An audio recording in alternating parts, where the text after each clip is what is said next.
Good evening, ladies and gentlemen. It is Thursday. It's August the 2nd, 2018. It's another Technical Alpha podcast. It's a two-man show today. Panic is out and about, parading around the streets of New York. I'm going to assume celebrating the departure of his boss because that might mean he's getting promoted. I'm just taking a shot in the dark. It's entirely possible. But one way or another, he is out enjoying a dinner. It was kind of a last minute, hey guys, by the way, I'm getting the fuck out of here. and so we're going to go to dinner. So he's off doing that stuff today. So it is me and Mr. Black. I don't know if I did the webcam setup for two-man this way or if I had you full screen. We're going to find out. Nope, it's definitely... See, right now, both of us simultaneously are on... Oh, shit. You know what? I didn't even... Oh, fuck. This is what we're going to do. We're going to do this. We're going to do... Nope, we can't do that. Okay. Mr. Black. Yeah. You go right the fuck ahead, and you tell me about how wonderful a day that you've had, maybe even a week. But don't get too specific, because I don't know, I might have a joke that I can use, but I gotta figure out this camera situation first. So you just go right ahead. Okay. Well, my week has been very eventful. Yeah, I mean, I'm sure a lot of people already know by now. I'm gonna be a dad. So Kayla's pregnant. There's that, and we closed on the triplex. So it's been busy, but it's been good. It's nice to tell everybody now that I'm having a kid, because for like the last couple of months, people would come into my chat and were like, "Man, don't you have a kid yet? Or are you guys gonna have a kid?" And I'm just like, "Nah, fuck a kid." Then Don't actually though. No, don't do that. That's a bad idea. Yeah. You know what I mean. So this looks really odd, but I might just roll with it. No, I'm gonna do this. We'll do this. But yeah, so no names yet. We just know the middle name possibilities because those are usually long since preordained. They've been airmarked for years. Relatives have already stormed the gates and have planted their marker in the sand, requesting which names to be used in the middle. Yep. But are you guys going to go hit up the local bookstore, buy a baby name book, and then sit there for 5 hours and read every name alphabetically? I don't think so. I don't think so. We haven't really given much thought to it yet. It feels kind of weird, like pre-planning too much when Kayla's just over 12 weeks. So it's still, it's not like we're at that stage now where we can tell people. But we still have to get sort of to the 20-week mark where we find out, like, make sure everything is going well and the baby's healthy and stuff. And then it will be like, okay, now we can probably start picking things up and diving into it a lot more, because the last thing you want to do is get too crazy with it and then something, and then it all goes tits up. Yeah, tits up. So we're excited, we're pumped, and we hope everything's going to go well. Things are going well. Kayla's healthy, everything looks good, so that's good. But we're not doing like any extreme planning.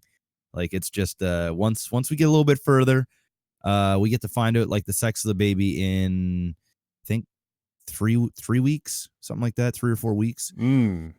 So yeah, then probably once we find the sex of the baby, then we'll probably start narrowing it down, because right now we don't know what it's going to be. Maybe the baby doesn't know, Jeff. Maybe you should ask maybe you should ask the baby when it's born. Maybe you should get consent from the baby to choose which sex it's going to be. Yeah. Hey baby, what do you identify as, baby? That reminded me of the Dave Chappelle skit where the baby's on the corner selling dope or whatever. He's like, "Hey, baby, baby." And there's like a baby like in the middle of a dark alley, and it's like fucking 3 o'clock in the morning. Yeah, they're in the ghetto. It's like you're on my corner, like, baby. Yeah, pretty much. I look like I was dipped in grape juice. This camera is like crazy red right now. Oh, I know why. I can solve that problem. But anyway, so you had big week for you, busy week. Yep. Now it's winding down just a little bit. And you've been playing. You're on a StarCraft kick right now. Yeah, I'm loving StarCraft. Well, I'm not. Well, not loving StarCraft, but You're playing it. I'm playing it, and it's filling a void, which is nice. So just playing StarCraft in the day and then Realm at night. And it's kind of what I've been doing for the last little bit. Plus, we've got, for those that don't know, we're going to be doing basically a month's worth of charity work for World Vision again. Yes. Back 6 or 7 months ago, we did our last for the kids, Give Me Shelter, World Vision stuff. And we did such a great job that they contacted me and said, hey, how would you like to organize a campaign for the month of August and the first week of September? And I was like, sure, sounds good. So what we're going to be doing is Adam and I are going to have an event next weekend. We haven't picked the date. I've got to finalize everything, but it will be next weekend, probably Saturday, but it'll be next weekend. And then the following weekend, it'll be me, Adam, and Base Trade on Base Trade's channel. And we're going to be casting a tournament with a money prize pool. So there's actually going to be some professional games going on while the three of us, me, myself, Graham, and Adam, all cast that and raise money for World Vision. And then the next week, Nathanius is going to be hosting show matches for some prize money. Some really, hopefully some big names will be showing up for that. We're raising money for that. And then the following week, Adam and I are going to be closing out doing what we do for World Vision as well. So you're going to get like a month of StarCraft, 3 of the events, the 2 ones that Adam and I are doing, and the Base Trade. The games are going to be posted up on LAGTV. So you'll be able to watch all those as well if you can't make the stream. And then also, Adam and I, if we hit a certain goal, we haven't discussed what it is, but if we hit a certain amount of money raised for the kids, we are going to reboot When Cheese Fails for another season. We're going to do a 10-episode real When Cheese Fails season as a thank you. I know everybody has been asking for this shit for God knows. I mean, every single day there's at least 1 or 2 people. It's like, are you the cheese fail guy? When are you guys? What's Adam up to? Is he alive? You hear that? 2 guys who instantly downvote every fucking technical alpha podcast that's on YouTube. Yeah. It's a good chance that you're getting it. Yeah. So if you guys want it, you got to show up within those 4 days or during the videos on YouTube and donate. It doesn't matter how much it is. Donate for the kids. It's going to a great cause. And if we hit a certain goal, we're gonna strap ourselves in, and we're gonna do one more season. Oh boy! And we'll try our best to make it a good one too. Like we'll make sure there's some really good games, some crazy shit that goes down, not just some cold cast shit. The games are good. I'm gonna put expectations in check. It's gonna largely depend on the videos or the quality of sent games. in. Yes, of course. We will pick the best. We will screen them ahead of time. Yeah, but it will still depend on people sending in good games. Start saving up your games. Go out there, cheese guys, do your stuff. Because there's a chance. You never know. If we don't hit our goal, then fuck it. We're not doing it. We're not. It's not happening. I'm telling you right now. If I can get out of doing that shit, but for the kids, out of it. For the kids, though, if we get there, we can do it for the kids. You know what we should do, since we've got the other guys involved in this shit, is we should actually run the hashtag for the kids. Yes, we can do that. We'll tell the rest of the crew that we got to run that hashtag for the event, and then make a push for trending. We can do it. I feel like that's already a hashtag guaranteed somewhere for something. So also, if you guys are watching this, I was on our Patreon account and I was celebrating the fact that we hit over $3,000 last week, and now we're under. Under. So if you're listening to this podcast right now, whether it's on iTunes, Twitch, YouTube, we need a hero. It's at 2,950. We need a hero. And so by the time I see this next week, we ought to be past that 3K mark. So make it happen. It's Not for the kid. It's for the adults. Jeff's kids. Yes, for my kid. And it's not twins, so it's for the kid. For the kid. Yes. For the kid. Going full sellout mode for the next 6 months. Absolutely. Full sellout. There's no more Cena sellout Sunday. No. It's just Cena sellout week. Weekly. Just nonstop. All the time. 24 hours a day, 7 days a week sellout. What's the over-under that Kayla allows me to film the birth of the child on Twitch? To be the first. As long as child born on Twitch. As long as I don't have to be the MC for the event. I'm okay with that. You can take that up with her. Just have like an Instagram story where you take a picture of her face once every 5 minutes and then make a flip book. There you go. That's probably as close as I'll get. Her changing expressions every 5 minutes. I'm just envisioning the conversation with Twitch about that one. Sitting down. All right, now guys, hear me out. Listen, hear me out. I promise I won't show the vagina. No. And the baby coming out of the vagina. No vagina. But the camera may or may not be in there. And then somebody at the table stands up and says, "But what if your life was legendary, Leah? Then it might be okay." Ooh. Then you're gonna get a 48-hour ban. Yeah, at best. At best. But it'll be like when police go, they're on like paid leave. Like, we'll cover your losses. We'll cover your losses for the lips. So my week, I didn't bear or no children, impregnate, Adam? No children? No for the kids over here. This is still for Adam to stay out of no poverty. Houses, no kids, none of that Nothing stuff. like that. No. You did go on a trip though. I did. Well, mini one. Went down to the homestead with mom and dad and Gabs, and we spent a few days there and went whale watching. That was good. I haven't gone whale watching since I was a kid. We did. Oh yeah. You almost always do. It's pretty rare to go out and not see something, but we did get lucky. There was a mom and baby, coincidentally, and baby being curious like all children, got right up against the ship, basically. And then mom eventually, who had gone for a dive, and I'm assuming, like other moms as well, when they're at Walmart walking away, they assume the child just stays with them. Child didn't stay with her. The child stayed with the boat and was like, floating around next to the boat. So mom had to come back and then got in between the boat and the baby. And then they took off eventually. Yes, we saw that. There was a school of dolphins that came up behind the ship as well, jumping out of the water and stuff. Not something you associate with Nova Scotia, but yes, that's a thing. It happens. It happens. The other usual paraphernalia like seabirds and seals and shit like that are just chilling out in the middle of fucking nowhere.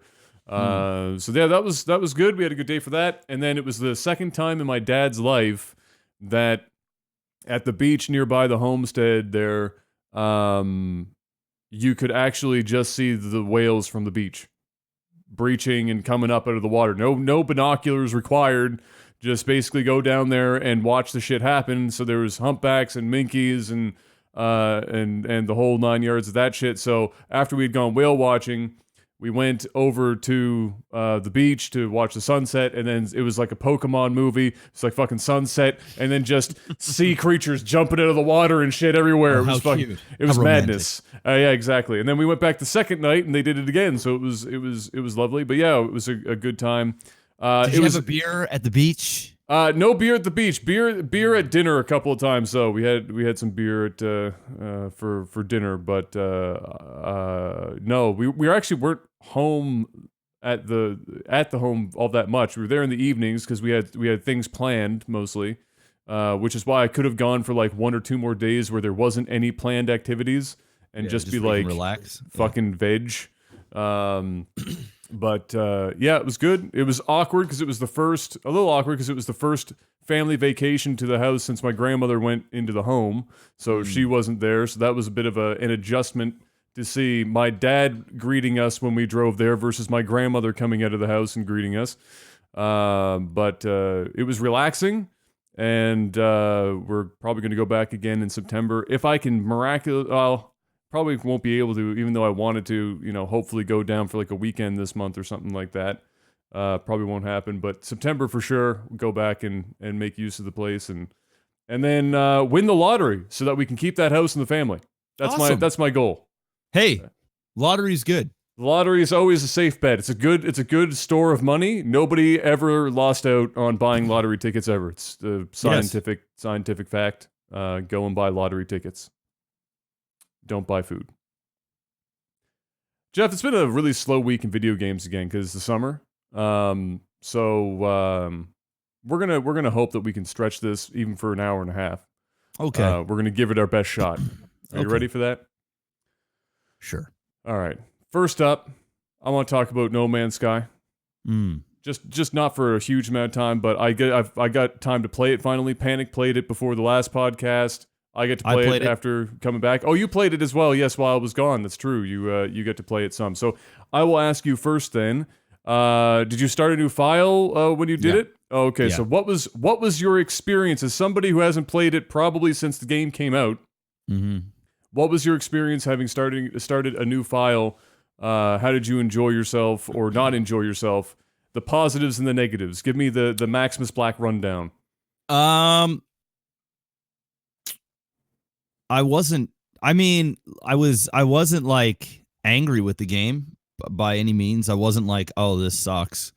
I just feel like, for one, okay, I'll start with the bad. All right. So the worst part of the game right now, and I don't know if they plan on changing this or not, but the menu controls are absolutely horrendous. Yes, they are. Like, I mean, it is some of the worst controls that I've ever used in a video game. Somebody asked me my opinions, obviously, when I'm playing it, and one of my go-to things has been, I can't think of off the top of my head a worse game menu system across the entirety of my gaming career. Like, it doesn't matter how far you go back, how far reaching, I can't, at least off the top of my head. So anyway, yeah, I agree. It doesn't exist.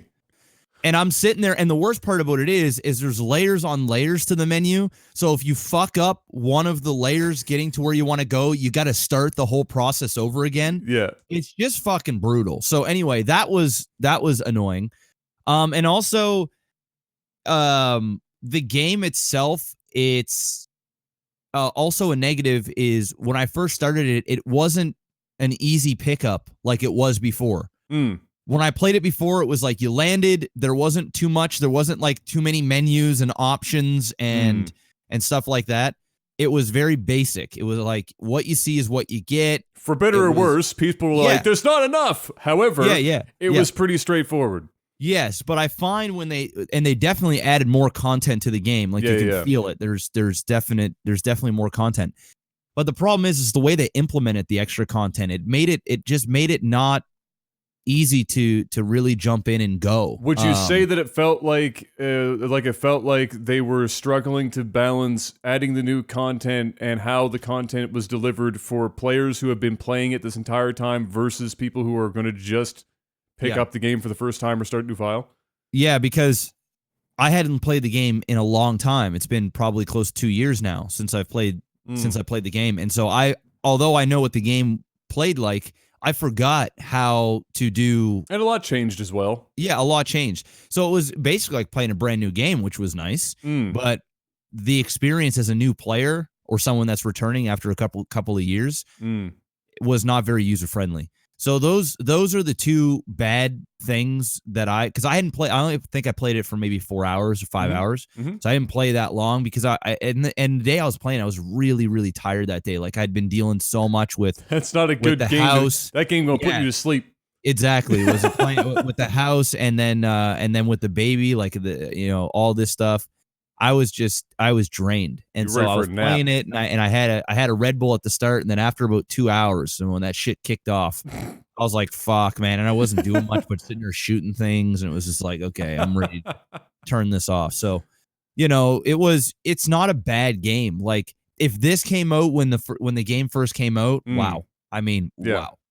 For it would have been something special. A night and but day it's like, experience, yeah. oh my God, yeah. But like it's been 2 years and I can appreciate that they've done what they've done and they've made good on the mistakes that they did, whether they were blatant lies or there was something underneath that the higher ups of the studio was like rushing it to be a AAA title when it really wasn't a AAA title.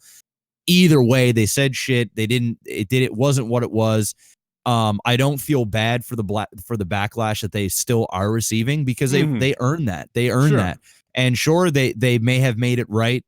Sure, the internet can be very, very mean, but I think overall, the reception of the game has been good. I mean, now it has been for sure. The Steam ratings are going up a lot. It's converted a lot of people that hated the game for a long time, or now people are just sort of indifferent about it. Now they're just like, whatever, who gives a fuck? It is what it is. So for the diehards that have been playing the game for a couple of years, this is great for them. And for people that played it maybe a day or two when it first came out and said fuck this game, and now they're picking it up, they might have a game worth playing. So yeah, I don't hate it, but I didn't love it. Like I don't know if I'd have fun, I think, playing it with you. Like I think if I played with other people, it'd be entertaining. Like more of a sophisticated Minecraft. But beyond that, nah. I'm good. Yeah, so I played it when I got home on Tuesday for like 5 or 6 hours, and then I played it for 14 hours yesterday. I saw that. And because I really wanted to kind of get through the opening of the game to get like at least to the base building part. So I kind of went through the throes of that. And I mean, so my gripes with the game are basically identical to yours in that it's the menus were bad when the game launched. They were worse actually. It just might not seem that way because there were less menus within menus at the time. But there have been quality of life things like moving items between inventories that didn't exist before that were just an actual fucking nightmare in the past.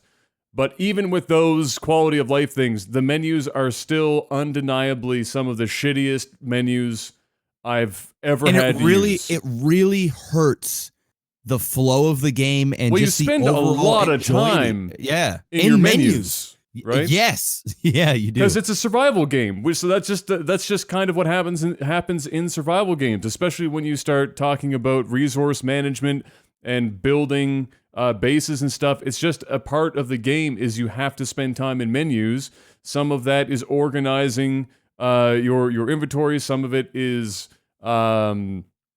just utilizing what you've got in crafting, like all of those things. You just spend time in menus, and when you add your jetpacks and your guns, everything is in menus. Which it does it, and it stalls the pace of the game. And obviously, the more you play it, the faster you can get it at the stuff. But it's still that doesn't make up for the fact that it really and truly is shit. I mean, it's not even good. It's not even like sort of okay. It's just shit. And I don't understand, for example, why they're holding so firmly onto the hold down the button to do any fucking action thing and have the little wheel fill up. Now, thank God, ages and ages and ages ago, they patched it so that wheel went way fucking faster, because when the game first came out, you could take a shit in between the time it took you to like press A and wait for it to fucking fill up to do any kind of menu action. So like there was spending time in the menu, and then there was spending time looking at a fucking wheel fill up every time you wanted to do something. So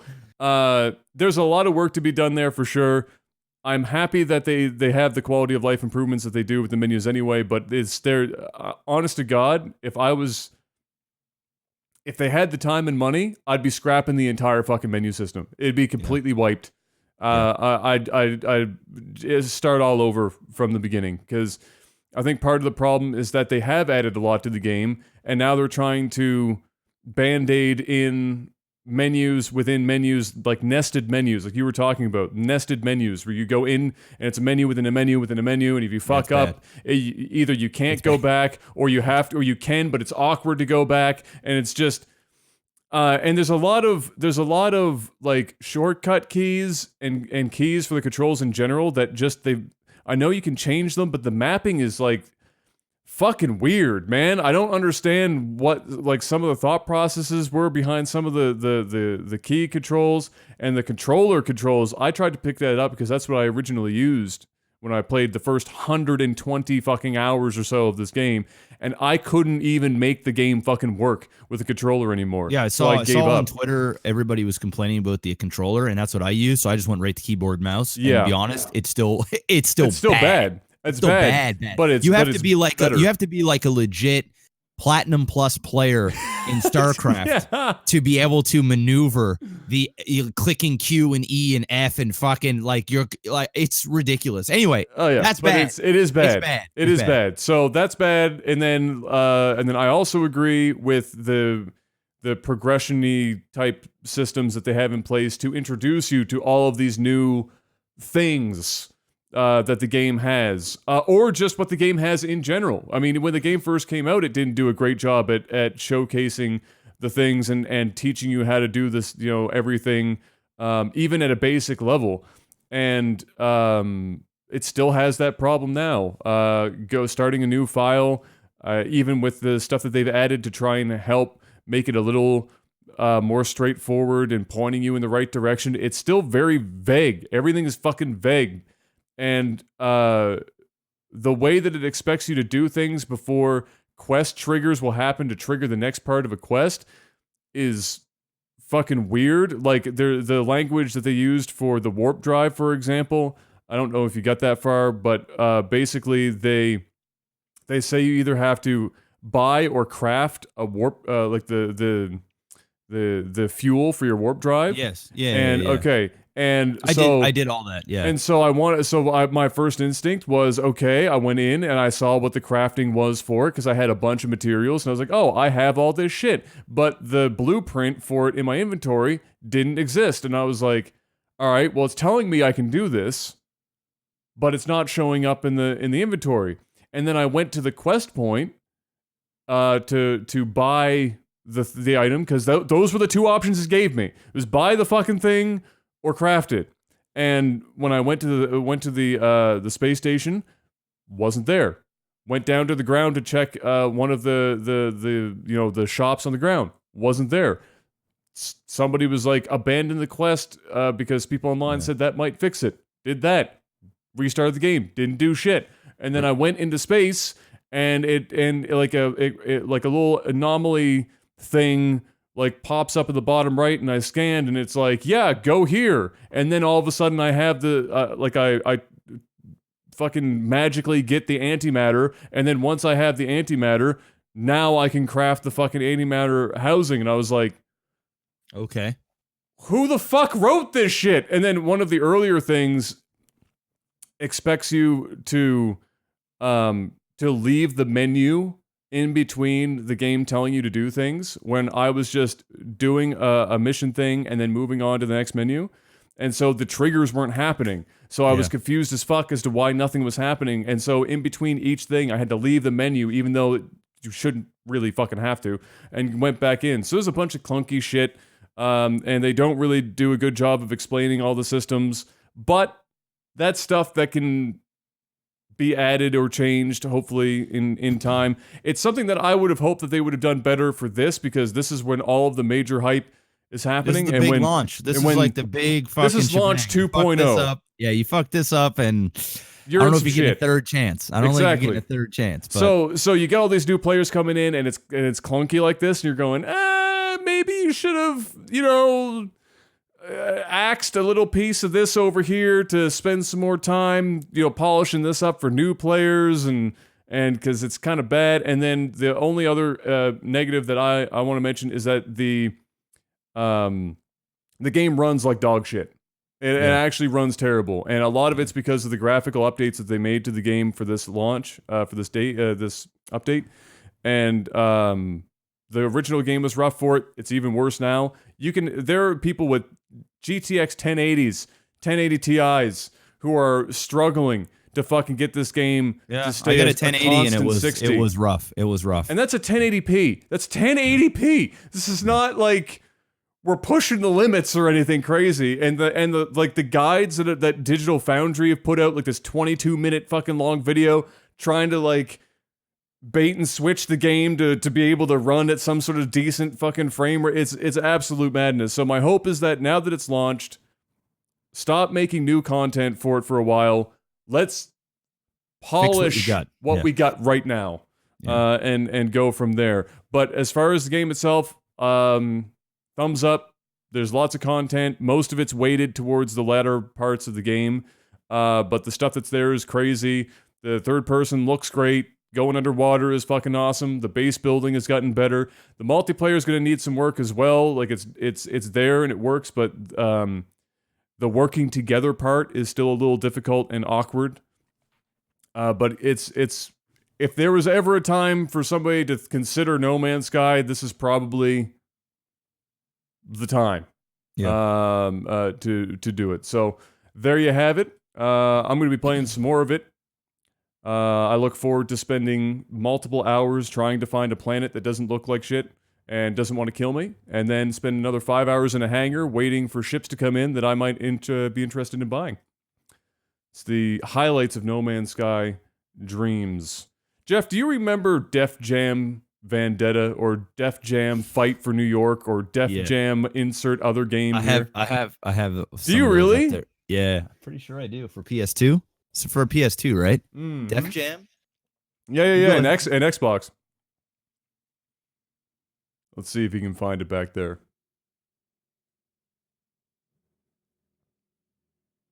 For those of you listening right now, the play-by-play, Jeff, in his what looks to be Streamlabs sweater, crouching in the PlayStation 2 section of his video game collection, attempting to find a piece of Def Jam history. Oh, he's coming back empty-handed. All right, I can't find it, but I think you do have it over there somewhere. Well, I'll be able to tell you for sure if I have it. I'll just look it up on my So Def Jam, legitimately a good set of games. Like Def Jam Vendetta and stuff like that. They made some good ass fighting games. It used the AKI engine, which was a wrestling engine. Excuse me, that was around for quite some time, and it was like kind of grapple intensive. I'm pretty sure they even used the AKI engine in the N64 classic WCW versus NWO Revenge, which we all know. I've got Def Jam Vendetta, but I don't have Def Jam Fight for New York. And Fight for New York is $70 game. What? For a PS2. Yeah. Let's go. So I don't know. Fuck. Let's go. Now you know what to look out for when you're on the hunt. Now I know what to look for when I see a Def Jam. Get the Def Jam. Yeah. So yeah, those games were actually pretty friggin' fire. And apparently Def Jam's Twitter has been teasing that they're doing another one. It's coming up.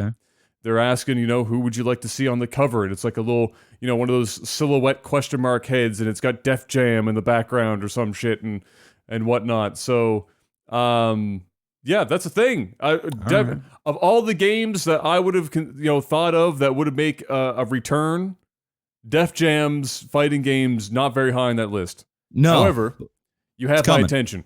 Yeah. You have my attention, Jeff. Who's on the cover of Def Jam? This next fighting game. Who's on the cover? Because half of the old cast is either dead or in jail. So now we need to have a new.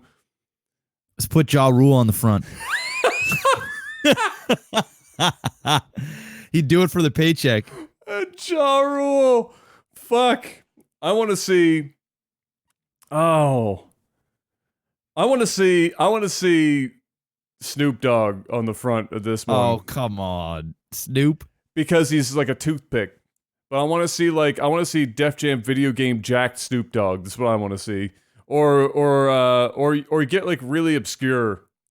Get Childish Gambino on the on the cover of the game. That's not even intimidating. And have him in his "This Is America" like dance stance in the pants or in the pose, shirtless like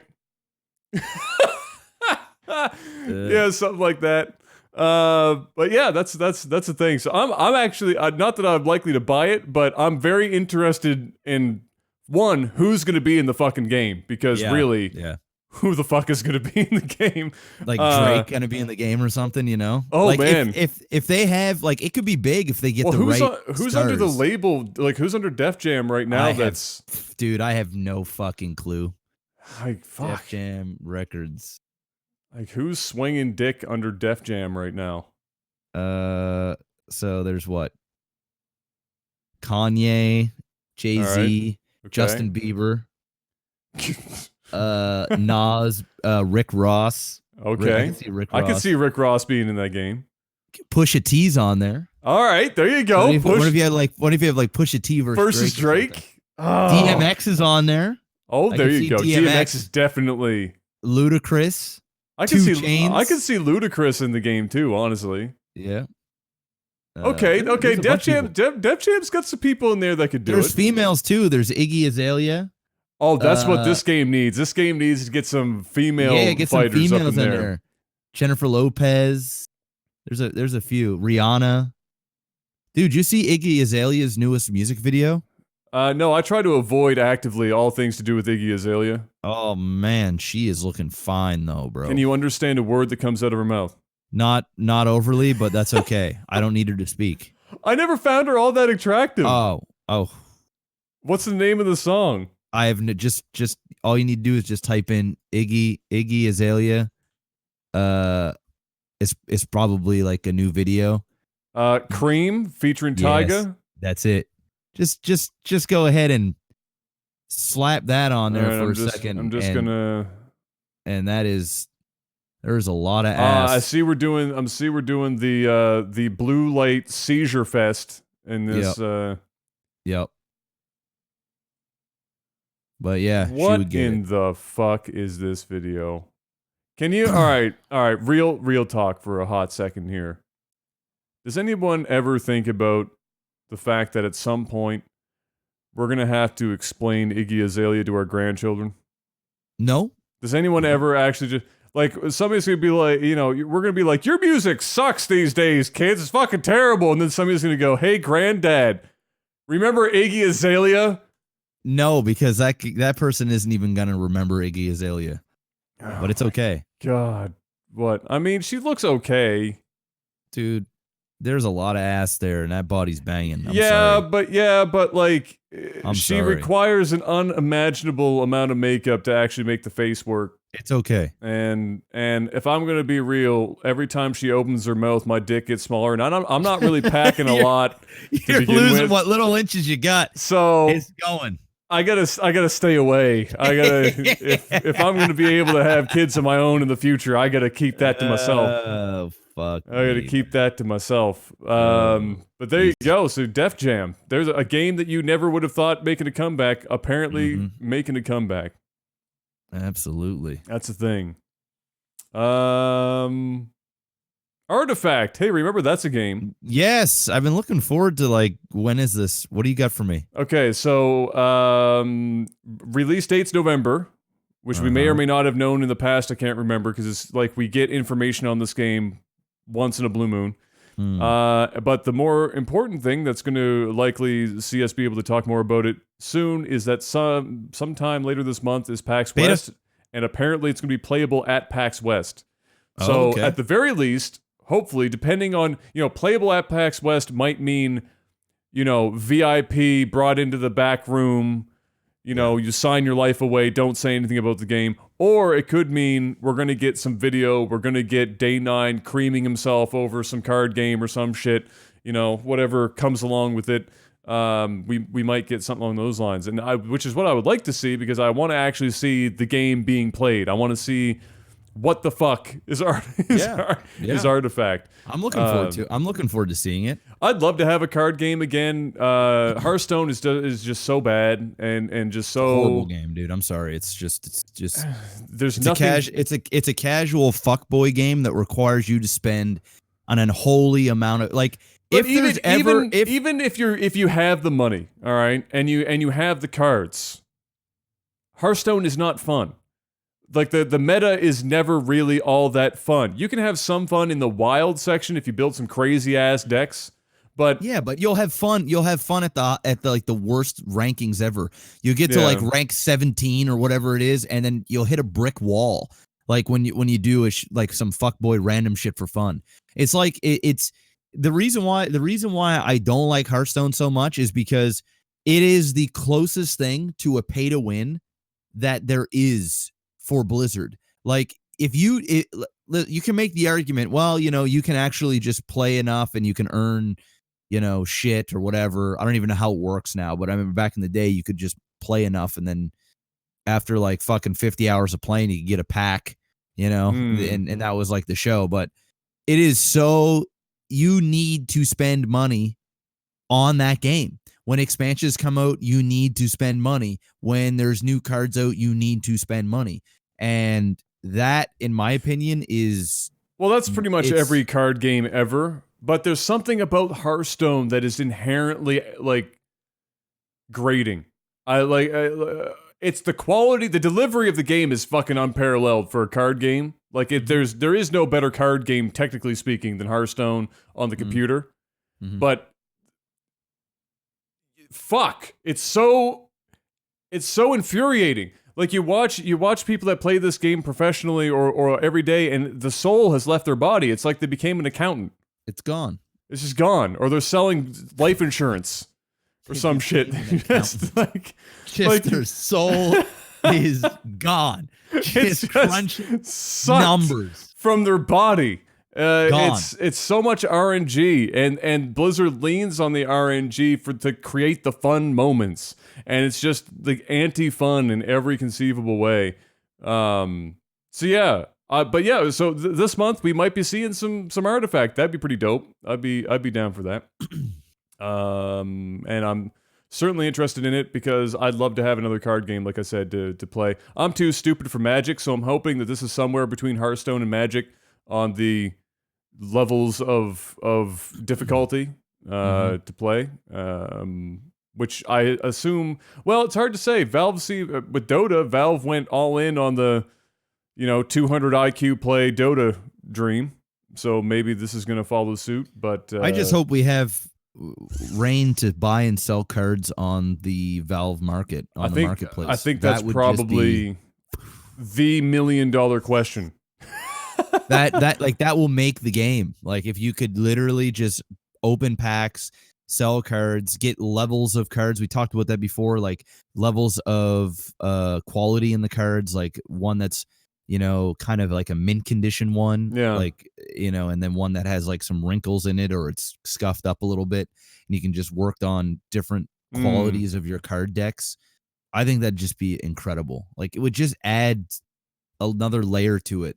The collectability, that's the thing that I find Hearthstone is disconnected with, is the magic of collecting cards. You don't have that in Hearthstone. In Hearthstone, it's like, sure, we're playing cards. It's cool to like whip out your phone or your iPad and play some games online, and that's really cool. I mean, it's an achievement. But to be able to have that feeling, like you get that feeling in Hearthstone when you're opening packs and you're looking for the legendary thing. That feeling you get. Yeah. But that feeling goes away. I find for me the moment after you get the legendary, like.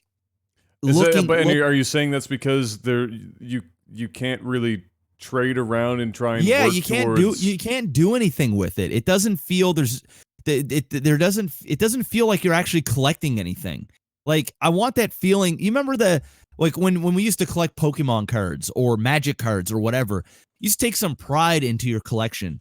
You'd walk around with your binder in your hand, you'd walk down the street with it, or you just kind of like flip through your binder and you didn't want to take them out of the sleeves and you'd just fucking look at them, and you just had this you had this like relationship with your cards. Do you think you can get that digitally? Do you think that that's like the realm of physical cards only, or do you think that I don't think you could get it to that level because it's not tangible, but I feel like I feel like you could really do that if there were some levels to the cards, some quality levels, because there was also that in real life too. Like you'd open up a pack or you'd trade or you buy something at the flea market or whatever, and you'd see like little clips or wrinkles on the corners or whatever, and then you'd be like, shit, I need to upgrade that at some point, or if I find a better one. It's like kind of like collecting video games. If I get a Nintendo cart that's got some damage and then I see another of the same one in the wild, I'll get that and then I'll trade my lesser, and then I upgrade my collection. Even though it's the same card, it doesn't do anything. I think if you had that sort of ability on there and you can trade it on the open market and sell it and get money for your cards, like that in itself, I think will be great. And it would be even crazier if Valve had a thing where you could actually get your cards physically as well. So if there was a way that you could print your binder or whatever, you could pay for it to have your cards actually delivered to you for a service. And you could sort of take your catalog and kind of like if you took a bunch of photos on an app, and there's a bunch of them out there, an app that can print all of your stuff and they'll send it to you via the mail, like through on your phone. You can plug them in and create your own little shit. It'd be so cool if Valve did something like that, where you have all your cards and they're going, you know what, we're going to take it a step further. If you want to have them physically, you know, you can print your binder for whatever amount of money it is. That'd be dope as fuck. Yeah, Pokemon does something like that in the reverse. It's not exactly that, but like when you get a booster pack now in Pokemon, there's a one more like cardboard card at the back of the pack or in the package that has a code to be redeemed for the Pokemon trading card game online, or the computer version. And it's not necessarily that card gives you the exact cards that were in the booster pack. You just get a booster pack to unlock in the game as well. Oh, okay. That's so cool. It's like it's sort of like it's not 100% of what you're talking about, but there's like a bridge to it. It would definitely be more expensive to do it in like from digital to print, depending on just how deep they wanted to go with it. You know, if they had a warehouse full of fucking cards or just pulling shit off the shelf or whatever.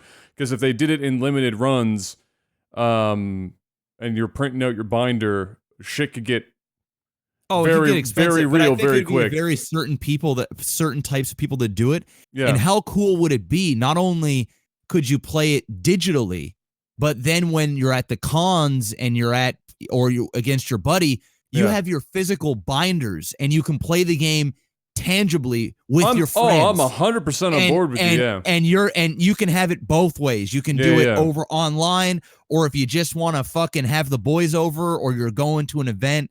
How cool would it be to have your binder there and have the exact same cards as you did online? That would be amazing. What if they sold what if they did what Pokemon did? Would you be comfortable? Would you be okay with that? Like, what if they did it that way? I don't know. Or what if they did it like Pokemon did it, but instead of just giving you a random pack, the card that's in the booster pack gives you the exact cards that are in the booster pack on Steam? I think it could work both ways, but I think the digital thing is cool too, because then it caters to the people that are actually buying the game and playing it online.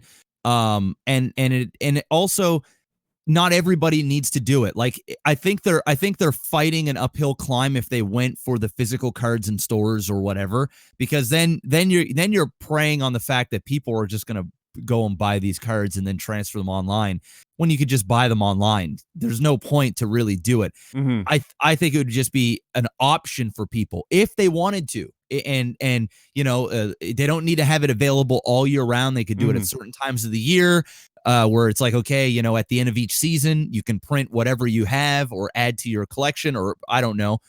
And I think that would just be the best, because then you could have it not only for collective purposes, if you want to just have them on hand and never use them, just to fucking sit on them, or you could go and play. You could play too. I just think that'd be a cool little option to have. And they might cost quite a bit of money. I mean, if you have 100 cards, you know, it might cost you $1 a pop, right? But certain people will do it, like just to have it. I think it would be cool. And that way you'd feel like, hey, I'm going to collect all these, and I feel like I've earned something for my money or whatever. Yeah, I think I agree that, and I'm sure that every trading card game has sat down and tried to suss out a method of crossing the border between the online and the physical card world, because obviously they would know the how important the tangible. I mean, it says something that it was still huge news that just recently at some event for Magic, a bunch of people got to witness an alpha pack be opened and it had a fucking Black Lotus in it, like that. Yeah. And that's a many thousands of dollars card in value, right? So like you start opening an alpha pack, you wear like white gloves because you're afraid that you're gonna get some fucking finger oil on the shit. So it says they know about that. So I'm guessing that there must be some shit behind the scenes that is complicated, and not just necessarily about cost, but complications. Yeah. That they're worried about. But maybe, Valve, it's not like Valve isn't flush with money. So maybe enough money does make that problem go away somehow, and they find it out. But I agree, I would love to have it, because you know me, I go on a binge. Oh, it'd be dope, dude. Like, I'd do it too. all the time. It'd be dope as fuck, man. Yeah. Just to have those, like, opening the packs. Go, man. I love the artwork on that. I can't fucking wait to get that shit. Just it'd be dope. And you don't even have to do it for all the cards. You might just collect a certain select cards, or just your specific deck. Maybe you don't want to pay for commons and you just want to have your decks, and that's the show. I just think that'd be cool. That's just me throwing out some random shit, but hey, I want to at least be able to buy and sell shit on the market. That I think is most ideal. I think the way that it would likely happen is we would get an iteration of what the Pokemon card game is doing, where you get a card at the back of a physical pack of these cards so that you can collect your physicals, but they can still do it the traditional printing methods for, distribution of rarity and all that shit. And then have a code in there, not necessarily that gives you the cards that are in your booster pack, because if codes got out or if somebody internally just leaked the shit, oh yeah, fuck. Bad time. So that gives you the code that allows you to unlock a booster pack on the digital game. And so you might not have the same cards, but you do at least get, both ways. Like yeah. It's probably, if it were to happen, it'd probably be like that. I wouldn't even be mad, because as cool as it would be to print out your binder and stuff from digital, and as cool as it is to unlock a pack digitally, there's nothing that beats breaking the fucking seal on a booster pack in reality. It doesn't get any better than that. So that'd be cool. That's addictive, man. That's fucking like that. Yes, it is. Just the feeling of it opening, and then that's addictive. Like there's like it's like a fucking rush. Like it's crazy. Yeah, which is why I, on the Pokemon 20th anniversary, I went on an unholy binge of buying Pokemon cards, and it was stupid.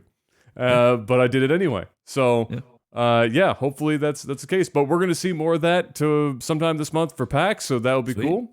Sweet. Snuck this one in for you because you're a soon-to-be dad.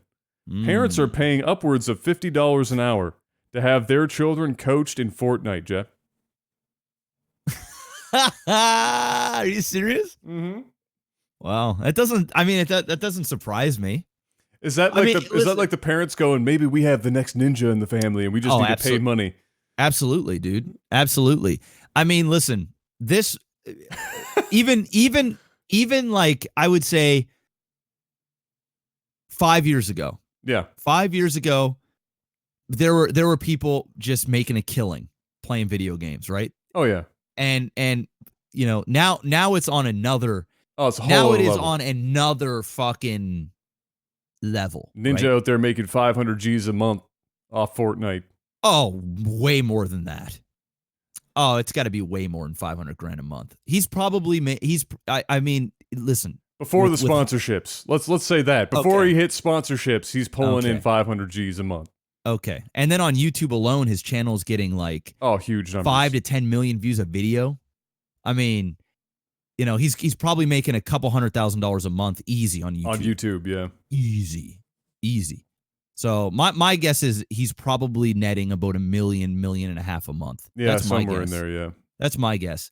So so when you have that type of money, right, you're going to have parents that are going to go and before the big money, like in YouTube, like I knew people in YouTube that are making, like I physically know people that are making about $250,000 a year, right? Yep. Off YouTube. Okay. It's very possible. I mean, they're back in the day, I would say, fuck, we were making like 6 figures off YouTube. Back in our heyday, we were pulling in a little over 8,000 US a month in our heyday. 6 figures, right? Yeah. So that was 5 years ago. And I remember telling, people used to ask me like, what do you do for a living? I'm like, oh yeah, I play video games and blah, blah, blah. I was like, oh, how do you make money doing that? And, I'd tell them how to make money. Like, oh yeah, that's cool. My kids, they play video games all the time, or, oh man, my son would love you. You play the Fortnite? Yeah. So now when I talk to people, it's always about Fortnite. Yeah. Always. Like Fortnite has taken video games to like the mainstream. It was kind of like when World of Warcraft really took off, and that was the game everyone said, you play video games? Oh, you play that Warcraft game, that World of Warcraft game, and now it's Fortnite. Yeah. So yeah, 120 million views in the last month of videos. That's what he got. That is absolutely insane. That's crazy. That's probably more than what we've got in our entire career on YouTube. Easily. Yeah. Easily. Yeah. Without question. Yeah. So, that's insane. It's probably about $250,000 on the low end right there. Right. It's really hard to gauge now because even though he's like in that wheelhouse of the perfect fucking ad revenue space on YouTube now. It's the youth demographic. Yeah. And even after all the adpocalypse shit, he's been basically he didn't get touched by any of that because he's in that wheelhouse. That 13-year-old, no real cursing. Yep. Fortnite's family friendly. The whole everything's great. Yeah. So he's just he's loving money. it. So here's the thing. Now parents, they know that their kids are crazy about video games. They're in there playing them all the time. Whether they know that the kid is good or not, they're just going to go, okay, well, he's playing a lot. I may as well get him some lessons, and maybe this kid will be the next, thing. Or maybe the kid is telling the parents like, hey, I'm going to be the next big, the next big streamer or whatever. And the parents are like, sure, I'll pay whatever. So I can see that. It's ridiculous, but I can can see it. I can see it. I can see it. I can see the wheels turning in dad and mom's head going, oh, this is our meal ticket. Our kid just needs to be really, really fucking good at Fortnite. Let's just take a little money out of his college education fund and just hook him up with a little Fortnite session. Yep. And now it's like, parents are hearing about it. They're hearing that everybody's making this crazy money. And now it's like parents used to put their kids through sports and be the hardcore parent when it came to sports. And you better do this. Listen, there's a better chance that a kid is going to make it playing video games than, making the NBA or making currently NHL. Anyway. Currently. And I mean, that window is getting smaller and smaller, of course. Yeah. But there is a better chance, and it requires probably less work. I mean, depending on the talent of the individual or how entertaining the individual is. If you've got a knack for showbiz, and the right people, or you're talented as well in terms of the game, I mean, there's a chance that you can make it big. But if you have a lot of personality, yes. Personality is key to success. Yep. Personality is key to success really in anything. But personality. Oh, I see what you're doing with your hands. Is key to success. I mean, if you got tits, you've got a chance. Yeah, it's like that Fortnite song. I can't remember what the name of the song is, but there's a whole song about that, literally this topic. And it's, she had a well-developed personality. It's that's the thing. Yeah. Well, it is what it is. I find that's funny. Go for it, parents. The only sad thing about it is I think that there's going to be a lot of kids that are going to be not going to school and dropping out of school and stuff like that on the backs that they're going to become the next streamer. Because it's not even just Ninja. It's not even just Ninja. No, of Dude, course not. No. People come to me and they're like, "Yo, man, I've had emails where actually I just read like a private message on my Facebook account, which I never check, and I checked it, and a dude was asking me like, how do I start my own career, and he kind of, I don't want to air out his laundry, but he told me certain things are going on, and he really wants to take a stab at it, and all the power to him, like do follow your dreams or whatever. But if I can influence somebody to want to be able to be a full-time gamer, I think that's great. But at the same time, a lot of people don't really, it's not what you think. It's not what you think. And it's gonna, well, in all honesty, being a professional athlete isn't what a lot of people think either. Exactly. There's or being an actor or an actress or pretty much anything entertainment-wise. But I also think, have a skewed But I also view. think with video games and kids that are watching them and been playing video games their whole lives, I think that, and they feel like they're really good. Like they might have decent ladder sessions on Call of Duty, or they might be the best out of all their friends or their coworkers. But then next thing you know, they because they're already been playing games and they've had years of this, it's not like one day they're going to wake up and go, oh, I want to be a UFC fighter, right? There's this disconnect where you're going, I don't get a chance to be a UFC fighter. It's like me if I wanted to be like a doctor, or a pharmacist or something, right? It's like my time for that is over. If I want to be a dentist, it's not happening. If I want to be a police officer, it's likely not going to happen. My time for most of that was actually never going to be a thing.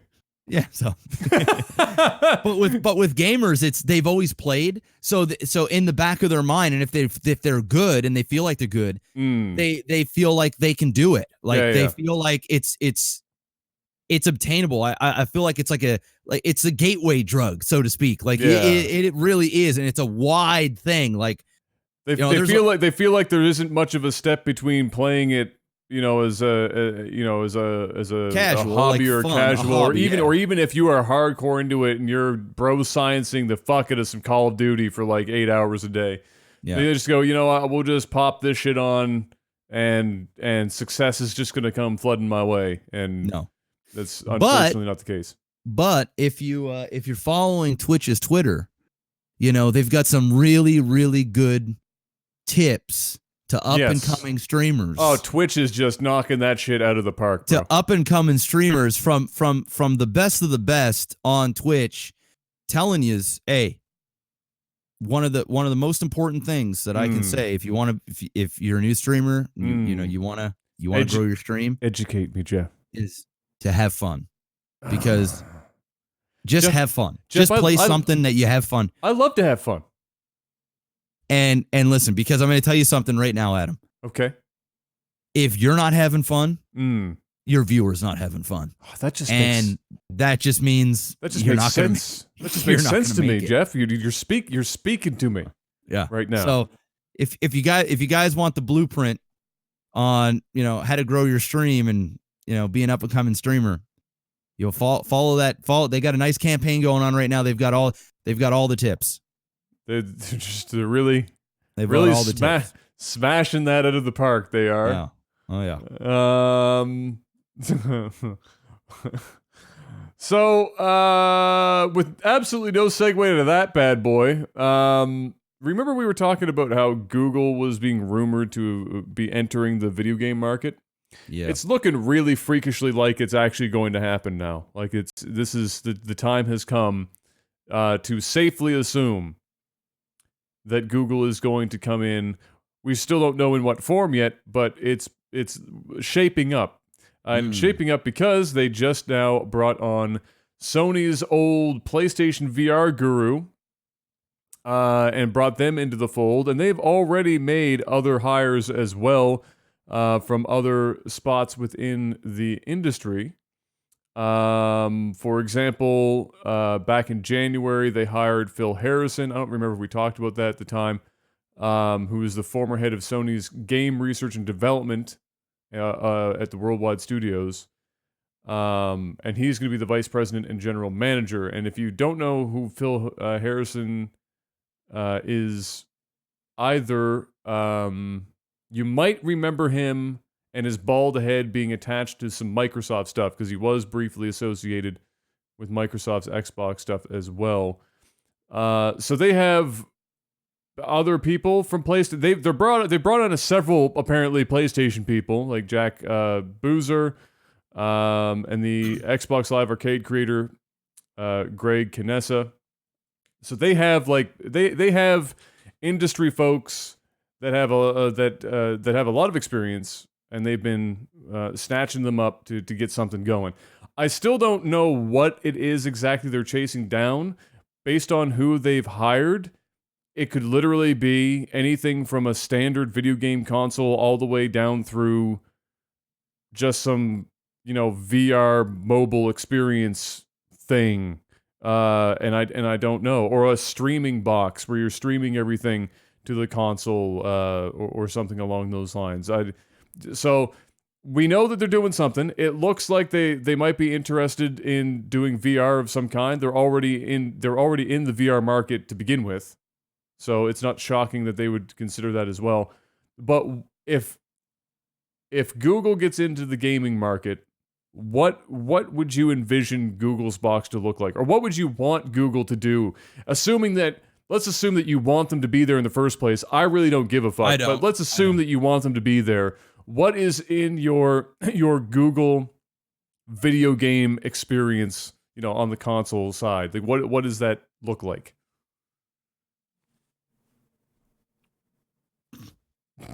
A really good search engine, I guess, cuz the dopest video game search engine. Dude, I do not. I'm trying to play imaginary with you. I'm trying to create an open discussion and some possibilities, but I don't see Google making anything other than like a really cool VR or augmented reality experience.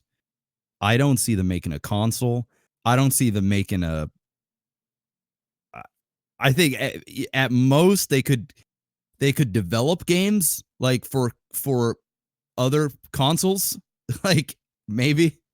I don't know, but even what the fuck would that be? I mean, they're not really hiring for what looks to be software stuff. I don't think they're gonna make a console, dude. I just don't think Google's gonna make a console.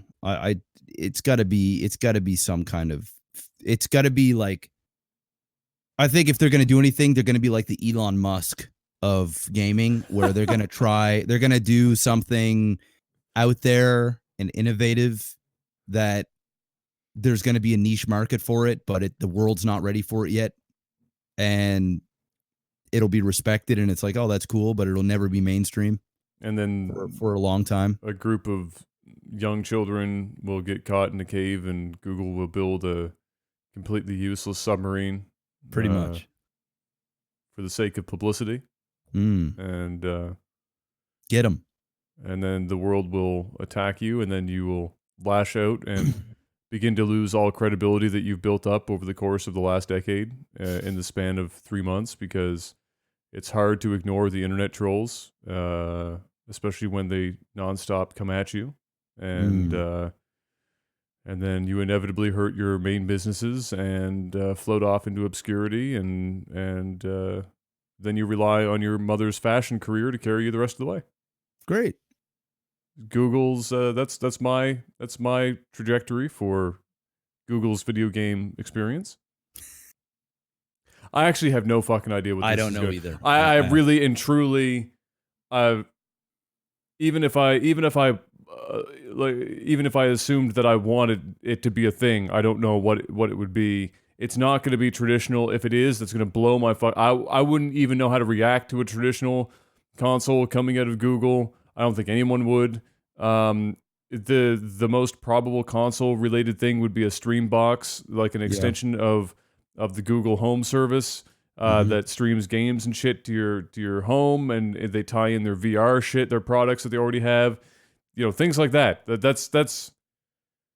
That's all I've got. I don't know what else, and then the question would be who's depending on how the service is or how the console is, who's going to develop games for it? What is it going to be based on? Is it something that's going to have to be like ported awkwardly to in order to make it work? Like what? I don't know. All we know is that we're apparently eventually going to find out. And they've got people who have come from the thing that confuses me is that they've got people that have come from the traditional video game industry, and not these younger peripheral guys and software guys that are in the here and now. All the signals, it's like flags going up that there's some traditional game shit going on, but we don't fucking know. It's very strange. But I guess we'll just have to wait and fucking see. I don't know. In news that you're always interested in, Insomniac's Spider-Man game went gold. So that means it's sent to the presses to be printed, so that it's on schedule for release, and you'll be able to swing around the city very soon in a home near you. Whee! And mash the attack buttons to make Spider-Man do cool things on your screen, and impress all of your family members and your newborn child. Look what Dad can do when he smashes the B button over and over again as he flies around the room. Flaming Fowl Studio, which is made up of or comprised of mostly people from Lionhead, the guys who made Fable back in the day. They had the Fable card game thing that kind of just didn't pan out, died. And now that they handed that off to the guys who did Drop Zone. So they're handling that now as a trying to bring that back from the dead. And then they've released, with nothing to my knowledge leading up to this. Gab sent me this. They announced it on Twitter.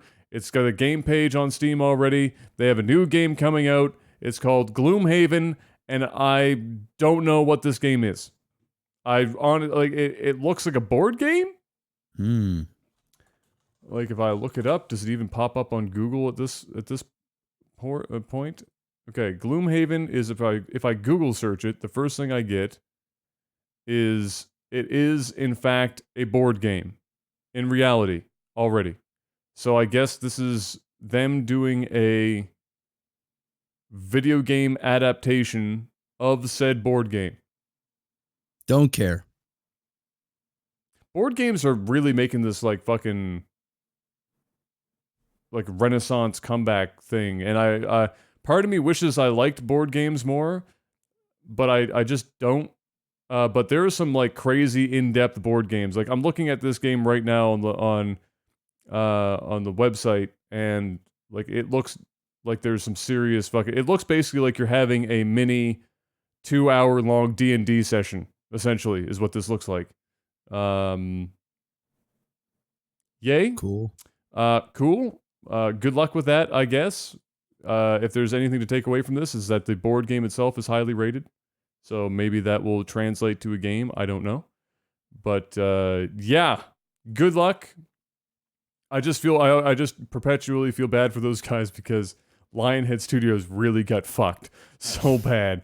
I just like they could not have gotten nailed any harder if they tried. That's all I've got for video games, Jeff. Do you have anything else that you have off the top of your head? No. Great. Hit me up with the sound of movies and TV.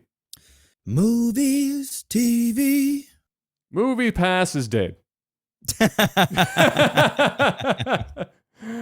Movie Pass is dead. Long live the king. Yeah, so that happened. I think not long after last week's podcast. I don't think it was. Yep. That went down. Cinema is still going. The one I'm using. Okay, so that's great. It's going strong. Yeah. That's probably not going to last for forever either, but it's still going, so that's nice. That means that was my first question, was because I couldn't remember if that was the one that you were using. No, Cinema is one that's available in Canada. MoviePass wasn't. Problem with MoviePass as well is they allowed you to go to like an infinite amount of movies. Like you could go to a movie like once a day or something like that. Like it was $10. It was $10 a month, and that was the show. Wow. Okay. So and what's Cinemia's thing then? Like, what's the restrictions on that again? I know we talked about it, but what was the... Cinemia is you can I paid for the couple one where two of us, like so myself and my wife or me and a friend or whatever, we can go see 3 movies in the run of a month, and it can be 3D, IMAX, whatever. And that's $54, $55. So that's basically 6 movie tickets, which is a deal. You can do it a single where you can just do 1 movie a month, or you can do a 2 or 3 movie pass. Movie pass was pay $10, go watch as many movies you want. You couldn't go see 3D, you couldn't go see IMAX. Had to be like a regular movie. And it was only for the US. How did they ever plan on making that financially work? Ever? I don't think they were planning to. I think what it was to hook a lot of people in and then gradually add on restrictions and up the price. And or also, I don't know if they had deals with theaters that allowed Movie Pass where they get a small percentage of the concessions prices, or they paid a fee or something like that. I have no idea what was it like that in the back end, because basically because when you think about it, the movies, they only make their money. Well, you buy a movie ticket and you spend $1 bajillion at the theater. And so I don't know if their play was get them in the movie theater and make them spend money, or their play was let's get millions of people signed up on this on the cheap. We'll take a loss up front and then we'll convert them, kind of like what Netflix did, right? When Netflix first started out, it was super cheap. And then just gradually over time, it would go up like $1 or $2. Now, then they have like a 4K package, and you could get. Now they just kind of work their way up to this normalcy. But, their library also vastly expanded, and the quality of the service and everything that went along with it. So the people didn't really. I mean, people always complain when the price changes. But I just think MoviePass gave out too much too quick. Yeah, and I think if they would have just said, "Hey, $10 a month, see 3 movies," they would have been better off. But yeah, they definitely were losing money. It was not a sustainable thing. But hey, the people that used MoviePass for as long as it was out. Oh yeah, awesome. You know what? It probably shook some shit up in the movie scene to begin with. It at least showed that people have interest in a subscription based kind of deal for movies, and other companies that are actually part of the industry as it stands that are looking to try and get the revenue in these theaters to go back up, because they're always bitching and complaining about how they don't make any money.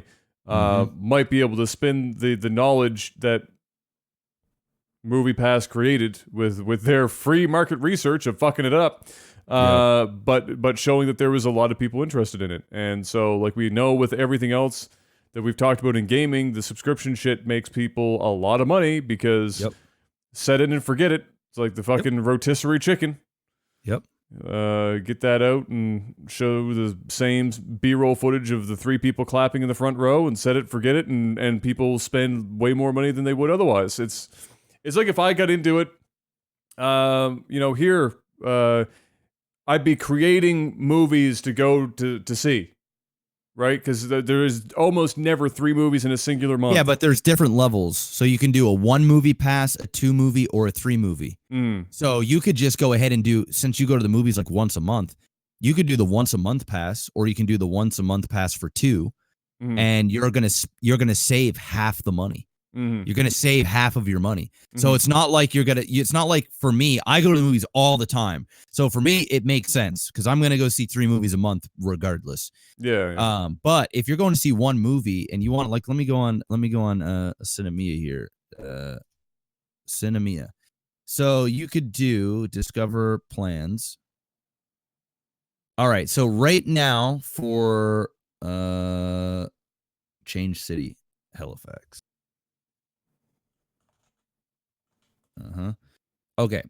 So for 1 movie a month, all right, and right now they've got a summer promo going. $3.99. I'm going to say that one more time. $3.99 for 1 movie per month. Okay. Any theater in Canada, no blackout days, watch all movies, even on opening weekends, and advance ticket options. You could do the 2 movies, $7.99 a month for 2 movies. You could do the Elite is 2 movies, but that's good for IMAX and 3D. So the classic one, only good for regular 2D showings. If you want to go and see an IMAX movie, then you're better off getting the Elite one, which is $10 a month, and that's for 2 tickets. So for you go to one IMAX movie, it's $18.25. Yeah. For one fucking ticket. So what's nice about the Cinemia one is it makes sense. It makes sense for Canada. The Movie Pass was $10, which also made sense. I mean, fuck, if there's a Movie Pass for me, holy shit, I just get that shit. It made sense for consumers. Yeah. Oh yeah. I would just get that shit and just set it and forget it. That's what I would do. I wouldn't even care. It's like if we talked about it last week with the PlayStation catalog or some shit. If I could pay like $10-15 a month to play all the old PlayStation games or PS2 games, I'd just pay it and I wouldn't even care. It would be like that thing where that off chance of like, do I feel like going to see a movie? Yeah, sure, why not? I've got a fucking pass. I'll go see the movie. That's what it would turn out to be. So it makes sense. But for the Movie Pass, yeah, dude, everybody was saying that they need to make changes or they're just not gonna. It's how does it sustain itself? Because Movie Pass has to pay the full tickets to the companies, to the developers or the production companies of these movies. So they had to pay for the difference out of pocket. So who knows how they were swinging this shit? But yeah, well, all I can think of is that they just ate up cost with any capital they raised. Yeah, in the first round of investment, and that was the show. The only other thing I have here, and you're probably going to talk about Mission Impossible and stuff, I'm sure. Remember the TV show Elf? Yeah. Okay. What if I told you that they're rebooting the TV show Elf? Why? Why would they do that? They're just rebooting everything, man. Like literally, when you start rebooting Elf, you have officially started to reboot everything. Dude, did you hear about the reboot of Rugrats? That's coming back too. I saw like the first picture of Chucky in 3D, and it like 3D render, and it looks so wrong. It did not feel right to me, but it is 2018, so you know. That's Rugrats is almost like one of those sacred cartoons that you don't want to see 2018ified. Mm-hmm. Because I mean, you know, there's some shit that happened in Rugrats that is not going to play in 2018. Period. So just like Elf surprises me. Elf is about the last show I could think of, you know, based on what some of those episodes were like, that they'd bring back and try and do in 2018, because you can't get away with that shit anymore. What the fuck are they going to do with Elf in 2018? Put it on Netflix, I guess. That would be just about it. Who is it that's doing it? It's Warner Bros. Is doing it. No. And it's just so I can't understand it. However, if there's an upshot to all this, the guy who voiced Elf is still alive and working and will be available to do Elf again. So okay, well, there's that. So we have that going for us at the very least. So that's the thing. But yeah, it's very true. At this point, we are officially rebooting everything. I mean, what is left? If you dig so deep, you've hit Elf territory. What is like? Are we gonna get like fucking? What was it? What was that fucking Hulk Hogan TV show? It was like something in Paradise or whatever. I don't know. Thunder in Paradise. Thunder Are we going that deep? Are we gonna bring Thunder in Paradise back? I'm sure Hulk Hogan is available. Probably. 2 ex-Navy SEALs work as mercenaries with the help of a high-tech boat. Doesn't that sound fucking dope? We bring that shit back. I think we can make that happen. Don't, no, please God, no. John Cena just takes over his role, and, you know, Bob's your uncle. I don't know who the second person was in this list. Chris Lemon Don't Whoever even the know hell who that is. Not Don't even know who that a is. fucking. Who else was in this? Did you Carol hear? Alt. So Game of Thrones. Let's talk about something that is actually. What is? Are you what? Game of Thrones. Thunder in Paradise isn't up your alley, Jeff? Is that what you're telling me right now? It's not up my alley, not even a little bit. That's unfortunate. Game of Thrones. They had 4 spinoffs in development for the show after this season, this last season that's coming. All of them got scrapped except one. So now there's only going to be one prequel show, and it's going to be, I do believe it is around the Night King, like the fucking the dude, the White Walker dude. Yeah, the king or the ice portion of Ice and Fire. Yes. So I think that's going to be the show, and I'm pretty sure that they're gonna reboot them back, but they're only gonna work on one at a time, and this isn't supposed to come out until like 2021. I think they're supposed to start filming it soon, or early next year or some shit. I'm not sure. I'd have to get my facts a little bit. I just heard about all this the other day, but they're in pre-production for this show, and there's going to be just one spinoff, and it's going to be on HBO. And no, yeah, no. I mean, dude, Game of Thrones. No, Game of Thrones is such a massive moneymaker that you would have to be on the pipe, some serious pipe. But I'm on the pipe. I'm on the pipe and the needle right now. To think that they are going to just finish off, they're just going to finish off this last season and just walk off in the sunset like a Breaking Bad. It's not going to happen.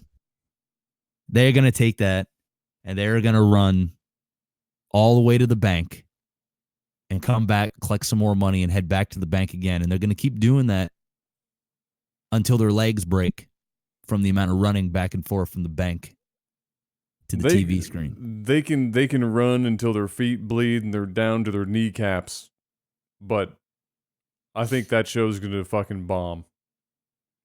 I don't think it's gonna bomb. I think everybody's gonna tune in. I think it's gonna bomb for an HBO show. Let me put that into perspective here.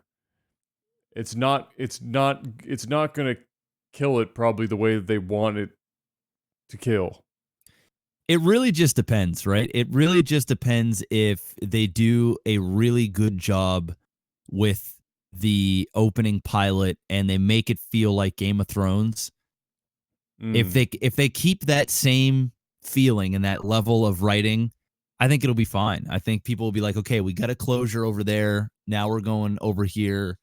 I think people will be down for it. But if it's bad or if it's just not, if it just doesn't feel like Game of Thrones, people are just going to be like, fuck so this. Who's writing for it? Because obviously this is not entirely based on Martin's writing. So yeah, Martin is part of this. Okay. He more things for him to waste his time on while he's still breathing.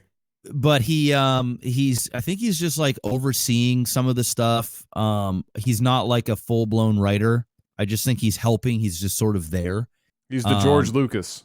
Yeah, he's kind of given them, I think he's given them free creative reign, kind of like what he's done with the end of this Game of Thrones season, because he just said, go ahead and do it. I'll write my version when I write my version. So, we're getting whatever, because George just takes a lifetime. He'll probably be dead before he finishes Game of Thrones. So, it is what it is. But in terms of like directors and stuff, I don't know. I don't know what's going down, but I'm sure that HBO is not going to treat this lightly. I think they're going to try and strike lightning in a bottle twice, and they're going to have some reputable. They're going to have some reputable talent, not only in front of the screen but behind the screen, to do this show. So, but they were going to do 4 spinoffs, not 1, not 2, not 3, 4 of them. That's just fucking stupid.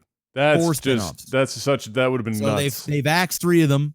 Now they're just going full born with this one, and we're probably going to see how this goes, and then they'll go from there. I mean, I hope it does well. I'm going to be honest with you. When Game of Thrones is done, I'm going to be happy it's done. because I'm just watching the quality of the show go down. I'm watching the production quality go up, but I'm watching the quality of the rest of the show do this slowly. Well, I also think it's because George is not writing, like, he just said go, like, well, George gave them basically done. the plot points that he hasn't fleshed out into 700-page monsters, Yes. right? Yes. So, and they've already been fucking with the books for many seasons now. So, I don't know if I'm ready to use that as the primary reason why the quality of the show has just kind of gone down. I'm gonna be honest. I don't think the quality of the show has gone down. I think the quality of the show has stayed at a 10 or above. There's the odd episode that's not quite filler, but it's not, because when you're getting these crazy things that go down, it's hard to one up it. It's not like a fucking Fast and the Furious franchise. Well, I'm not expecting them to suddenly they're on the moon doing battle or some shit. There hasn't been an episode in Game of Thrones that I can think of and I'm thinking where I'm in the middle of the episode going, this is bad writing, or this is, or I'm out of it. Like I'm not, like, I am glued to that screen. I am listening to all of the dialogue. I am in it. Like, I am fucking in it. And I have not had an experience yet where I'm just like, fuck this, or like, that was weird, I did not like that, or that just seemed off, or I never had that personally. I mean, there have been episodes. There are some episodes for me that I've been there because they have come across as fillery. But the thing that it's not necessarily like a full episode where I'm sitting back going, this whole episode's been bad. It's the dialogue is wildly different in quality. And from the same, like, and let's say this, from the same characters. So. You'll have if you go back and you watch dialogue that what's his name, the eunuch, the fucking Lord the bald dude? He's not a lord. I've got Baelish stuck in my head. He's not Littlefinger. Bald dude? The bald dude. What's his name? Yeah, the guy with no dick. Yeah, the eunuch. Fucking, I know who you're talking about. V something. Varys. So Varys, you go back, you watch his dialogue in earlier seasons, and then you watch it as the show has gone on, and that's probably the best that I could use as like an indicator, like as for like using examples of how I've watched it kind of go down. Some of my favorite moments of the show are, or honestly, all of them. The action's great, the production quality is great, but the character interaction and dialogue in the early seasons of Game of Thrones, like the first, like, let's say 4 seasons of Game of Thrones, were really fucking good. There was some shit going on. There were very few words being used, and there was so much behind the fucking 4 words being used at the time.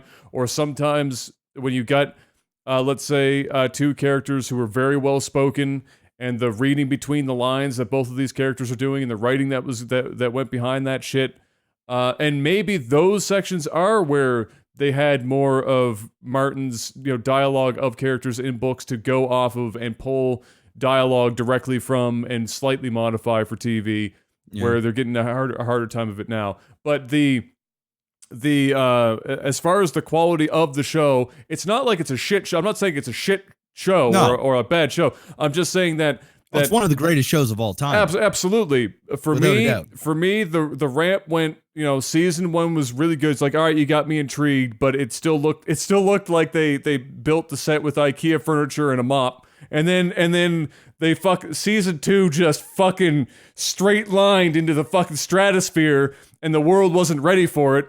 And then it was season 3 kept it going, and 4, and then we started to just crest at 5, and now we've just kind of making some weird decisions and some epic fucking plot holes, and the time traveling of characters is wild, like getting from point A to point B in like 5 minutes. And I don't mean in terms of just like, a movie cut. Like, there's some crazy shit. And like I can let a lot of that go because it's an entertaining show, but it just when you're used to the first 4 seasons being so tight, and then it just kind of loosens up a little bit, and you're like, oh, I need you to do some Kegels, Game of Thrones. I need you to just tighten the shit up. Get it back for this last run. We just got one last season. This last run, just fucking smash the shit out of this last run. Make it good. Make it count. 6 episodes, and that's the show. And each one is the length of a featured film. Just Breaking Bad. Give me the last season of Breaking Bad depth of good. Give me that, because it deserves that. It doesn't deserve the fucking, one-upsmanship that we've sort of been getting in the last 2 seasons. And everyone's just, think about it, very few people are talking about anything but, oh, there's a big battle coming, and then, oh, there's another big battle coming, and then, oh, this one's gonna be an even bigger battle, and then we got to the point where, like, it didn't matter anymore because we've already peaked. We had Jon Snow pulling himself out of a fucking pile of individuals, and just that was such an epic moment of cinematography. We've already peaked! We're gonna ignore the fact that he was holding a rubber sword, and if you slow the footage down even a little bit, it fucking waves in the wind. We're gonna let that shit go, because it looks so epic when he pulled out that fucking sword and he's standing there in front of a horde of people. So the battle's already peaked. Sure, throw all the money at CGI dragons and shit, fuck it, whatever. But don't do the one-upsmanship. We found it. But I've got big hopes for the season that's coming. It's the last one. I'm most concerned about how they're going to do 6, even though they're long episodes, how they're going to wrap up all this shit in 6 fucking episodes. Like, what's going to get cut? Like, what's going to happen?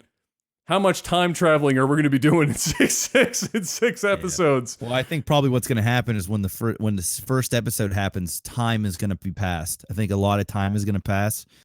And then we'll go. Are they going to do a card? How many cards are going to pop up in the last 6 episodes that say insert X amount of time later? It's like the SpongeBob 5 years later. I don't think they're going to have any cards. I think what it's going to do is the characters are going to be like, oh, I haven't seen you in 4 years. They're going to say something like that. And then the next scene's like, man, it's really been like 10 years. Yeah, that's what it's gonna be. I think they're gonna do that sort of thing. Remember 10 years ago when there was that brothel down the road? Yes, I remember it. I got my dick sucked that night. Please don't talk about getting your dick sucked. I haven't had my penis in a long time. Oh my god. Well, there you go. Yeah, so that's what's going on. Just for the shits and giggles of it, how many of the core cast survives the last episode? How many people are remaining? Who's alive at the end of Game of Thrones? Who's alive at the end of Game of Thrones? Does a meteor just come down out of the sky and just fucking wipe the entire planet? Or like who survives the Game of Thrones? I think Tyrion survives. Is Tyrion the storyteller?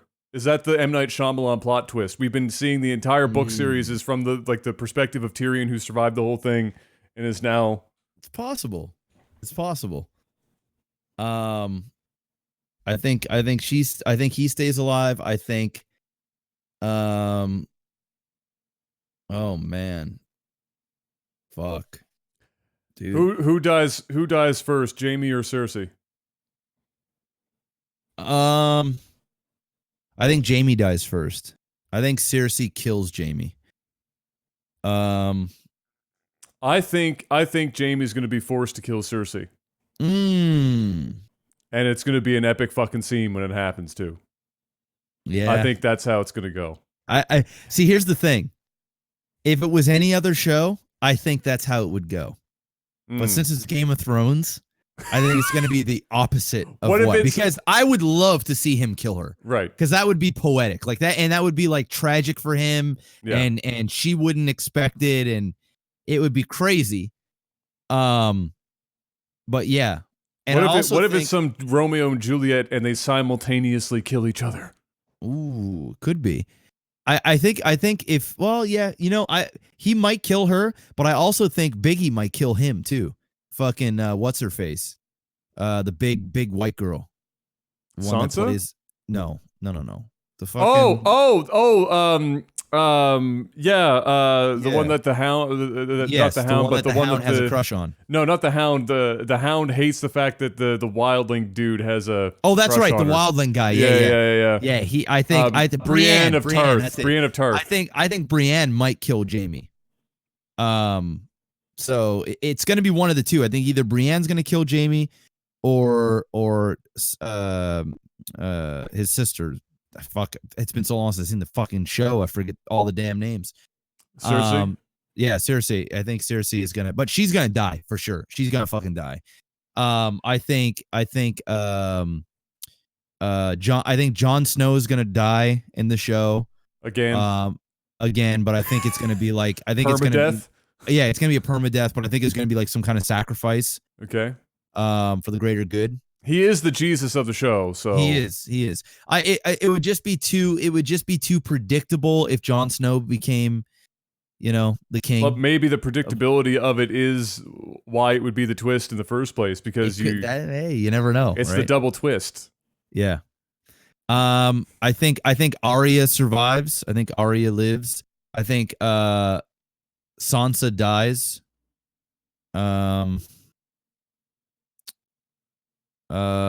Fuck. The Mountain's dying for sure. Yeah, I don't know. I think the Hound is gonna fight the Mountain. That's gonna be a big fight. That's gonna be dope as fuck. That's like the most obvious pay-per-view match of the fucking century. That's that's gonna be dope. The dude from the Brotherhood, he's gonna probably die. Who wins? He might stay alive. Who wins that fight though? The Hound versus the Mountain? Yeah. Your heart wants the Hound to beat him. I think the Hound kills it, but I also think the Mountain dies in the process. All right, I'm going for some big Vegas fucking winnings on this one. All right. Hound is about to die. Arya comes out and fucking kills the Mountain. I think the Arya kills the Mountain. I think Arya comes back for the Hound after leaving him to die before. I think she comes back. Ooh. Yeah, you never know. Surprise Arya. There's so many matchups. There's so many crazy matchups. I don't even know if what's her face, if the Queen of Dragons is gonna live. I want She's her dead. to die. Okay, so my whole thing is that the Song of Ice and Fire is literally describing Jon Snow and her. So yes. I think they're gonna have a baby. So together. the Song of Ice and Fire, whatever. So they either end up together or fighting each other, one or the other. But the Song of Ice and Fire kind of makes it sound like both of them don't make it by the end of it. So who's on the Iron Throne, Adam? Nobody. Who's on the Iron Throne? Nobody. I think it ends with nobody on the Iron Throne. Oh no, there's gonna be somebody sitting on that bitch. There's gonna be somebody sitting on that bitch. I think what it ends up being is that they're gonna play like a fucking Inception shit, and they're gonna give you an idea, and then you just like you don't know. All right. But if I had to pick somebody, if you had to pick, you have two picks. I have two picks for the Iron Throne. You have two picks for the Iron Throne. One of them can be nobody. But if you had to pick another one, then it has to be somebody. I'm gonna go with the show wraps up around the fact that they know they have to pick somebody, but it's kind of left open as to who inevitably of whoever remains gets it. From the perspective of whoever's, basically narrating it at the time, by the time that happens. Or if I had to pick a person that's going to be there,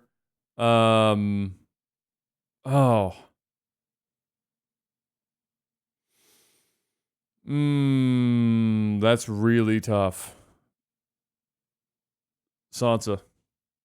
Oh, Sansa? Yeah. Really? Damn. Okay. Sansa or Arya, one of those two. All right. Oh, one of the sisters. I could definitely see Sansa And she kind of turns into a Circe, like she kind of turns into that type of character. Because you can kind of already see she's going a little. She's like a Jedi that is fucking dampling with the dark side. She's like a gray Jedi right now. Not quite good, not quite bad, but leaning towards. She's had enough. She's so good, she's so pure, but she's had so much bad shit happen to her that she's jaded. She's kind of getting there. Yeah, she's like, fuck this. Okay, my 2 picks. All right. First one is Tyrion. All right, Tyrion. That was like that. I think that floats around in everyone's head. I just feel like. Kind of like the other obvious play. I feel like that's the other obvious. I'm not sure if it's obvious, but it could. Choice. I think Tyrion gets there, or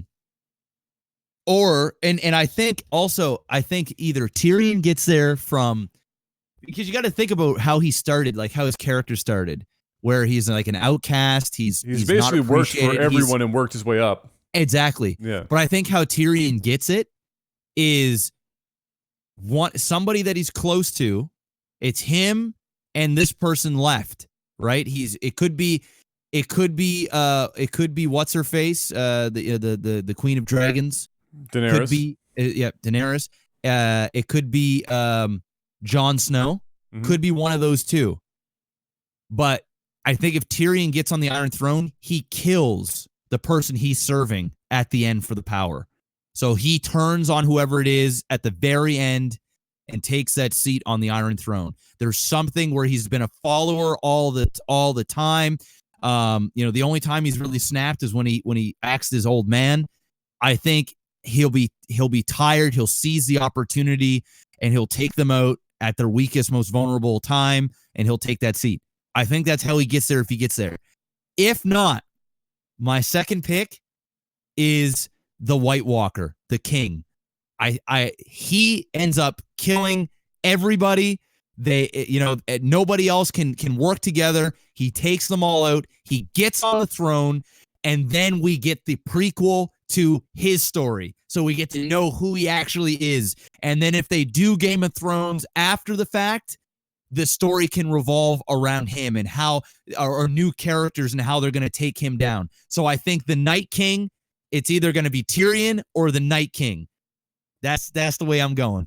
All right, the Disney end to this whole thing is that the Song of Ice and Fire is actually a reference to Jon and Daenerys's child, and the child ends up on the throne.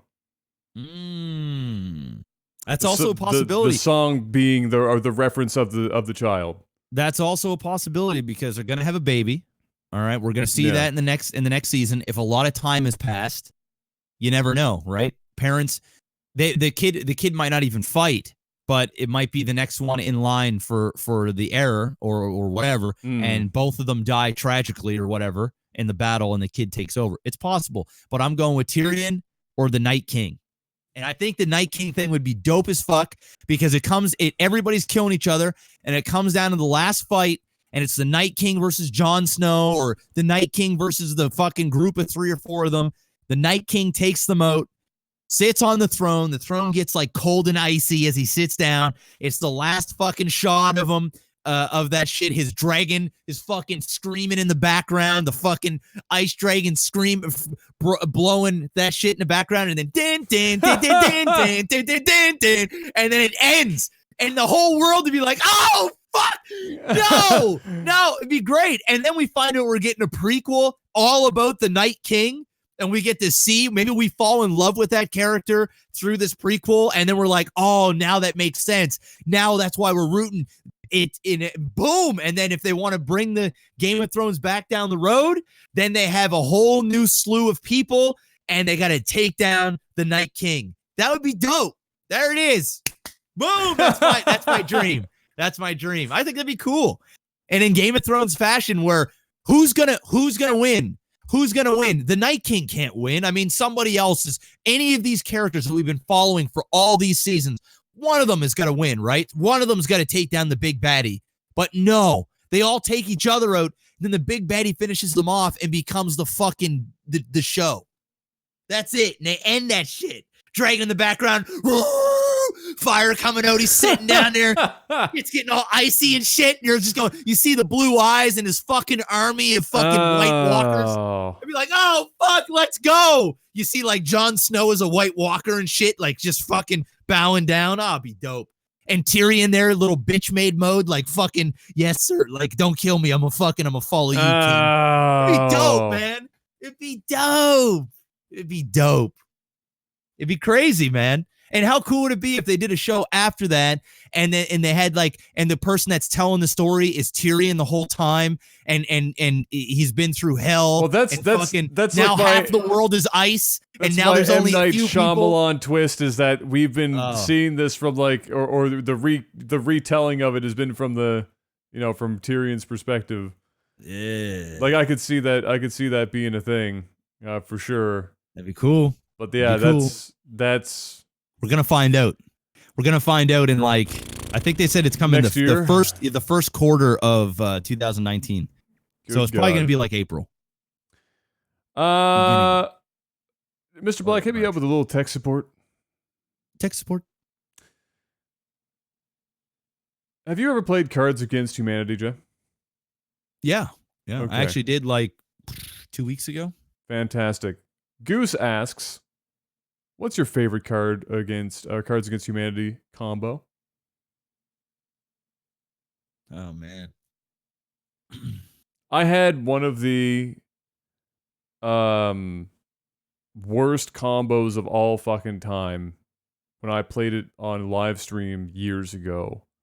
And I'm trying to remember the exact combo, but it was like, you think about it, I gotta think about this too, because I'm pretty sure it was like, yeah,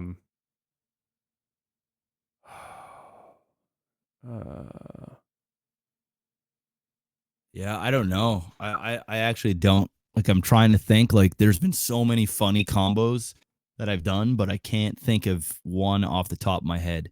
I've said some pretty outlandish shit that, like, some, crazy shit, like some James Gunn type Twitter shit that you're just like, oh, fuck, that's wrong, but it's a game and it's funny. Oh no! I don't think this is exactly it, but it's close. I know 2 of the 3 cards. It was a 3-card combo, and it was something like, it was really, really, dude, it's fucking bad. It's really bad. It was like, the card. There's one card that's just the blacks, which is like one of the cards. It was like the blacks plus, coat hanger. Abortions equals ethnic cleansing or something like that. There was like a 3-card. It was something in that neighborhood, and it was one of the worst. And you're with all your white people friend too, because I wasn't there. Just you guys were all like, oh, it was bad. Yeah, it was bad, but it was something. It was something like that. And then my favorite card is Ryan Gosling on a white horse. Because really, you can use that basically anywhere. Anywhere, anytime. You just throw that in there, you automatically win the. People always say that a bigger, blacker dick is the best Card Against Humanity card or whatever, but that's too pedestrian. You need to think better on that one. It's too easy. I can't even think of one, so I'm gonna have to pass. But like I said, I've said some pretty crazy shit. I know I had a crazy combo too with about like suicide bombers and some other shit that I said that I did some really. Well, funny it's Cards Against Humanity. It's basically the least 2018 card game that could possibly exist. It was a game of its time. I'm happy it still exists. That's for sure. Let's see what else we got here.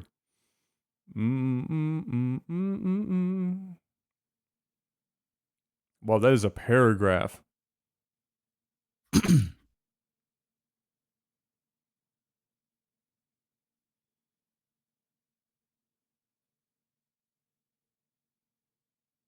Well.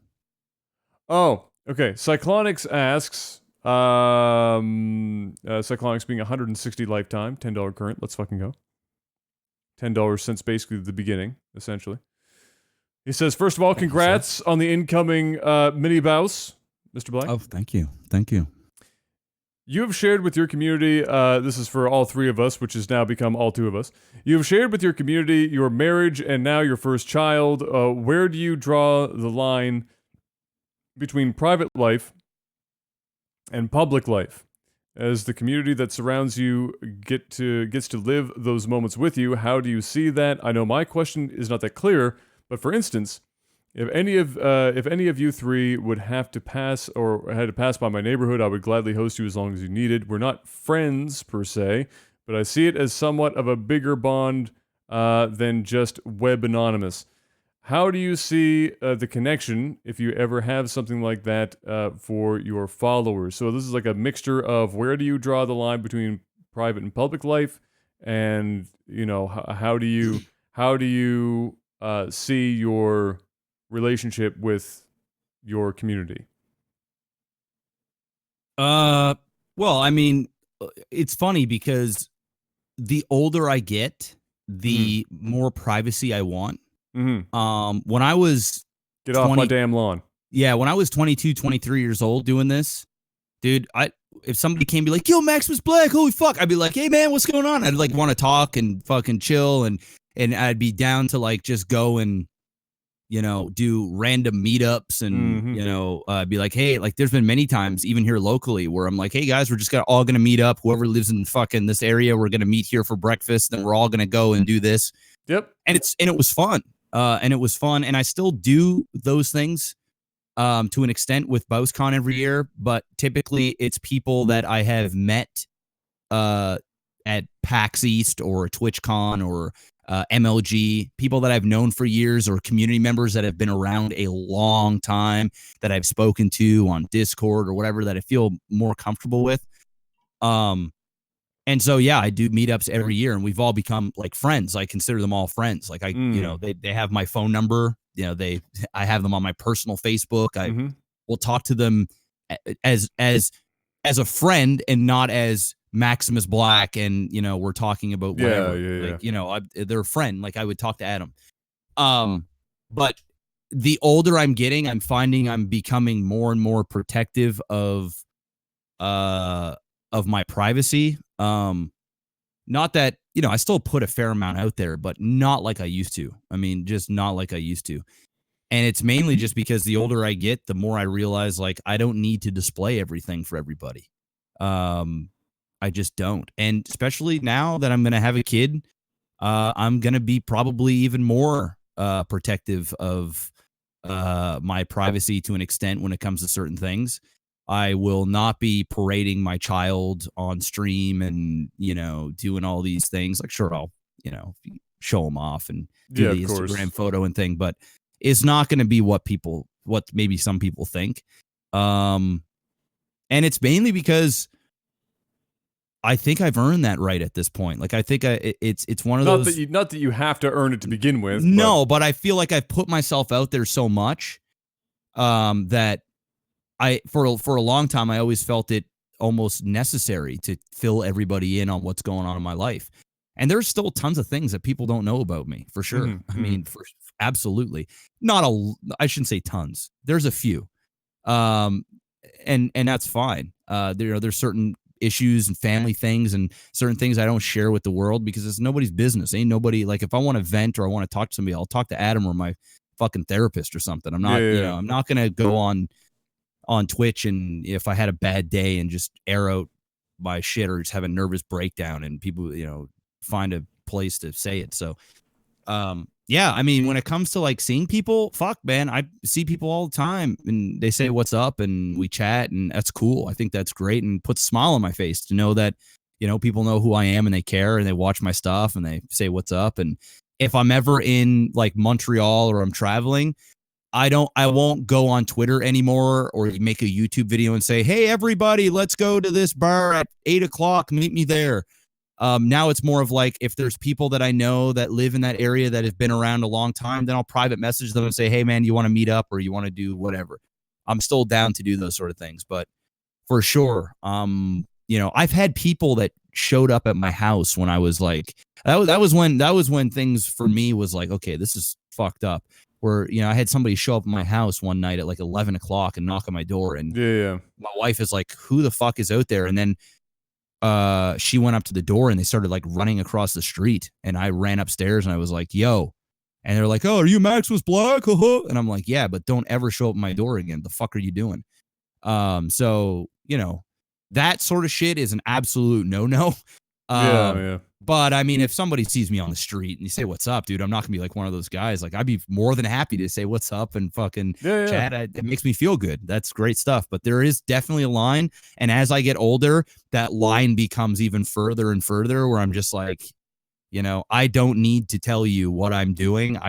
If I want to share it, I want to share it. Right. Like that's the way I look at it. And I'm 31 now and, married and got kid on the way. And I'm not even in this anymore to have more exposure. If anything, I'm just sort of riding out my last hoorah of this beautiful career that I've managed to obtain and hold as long as I have.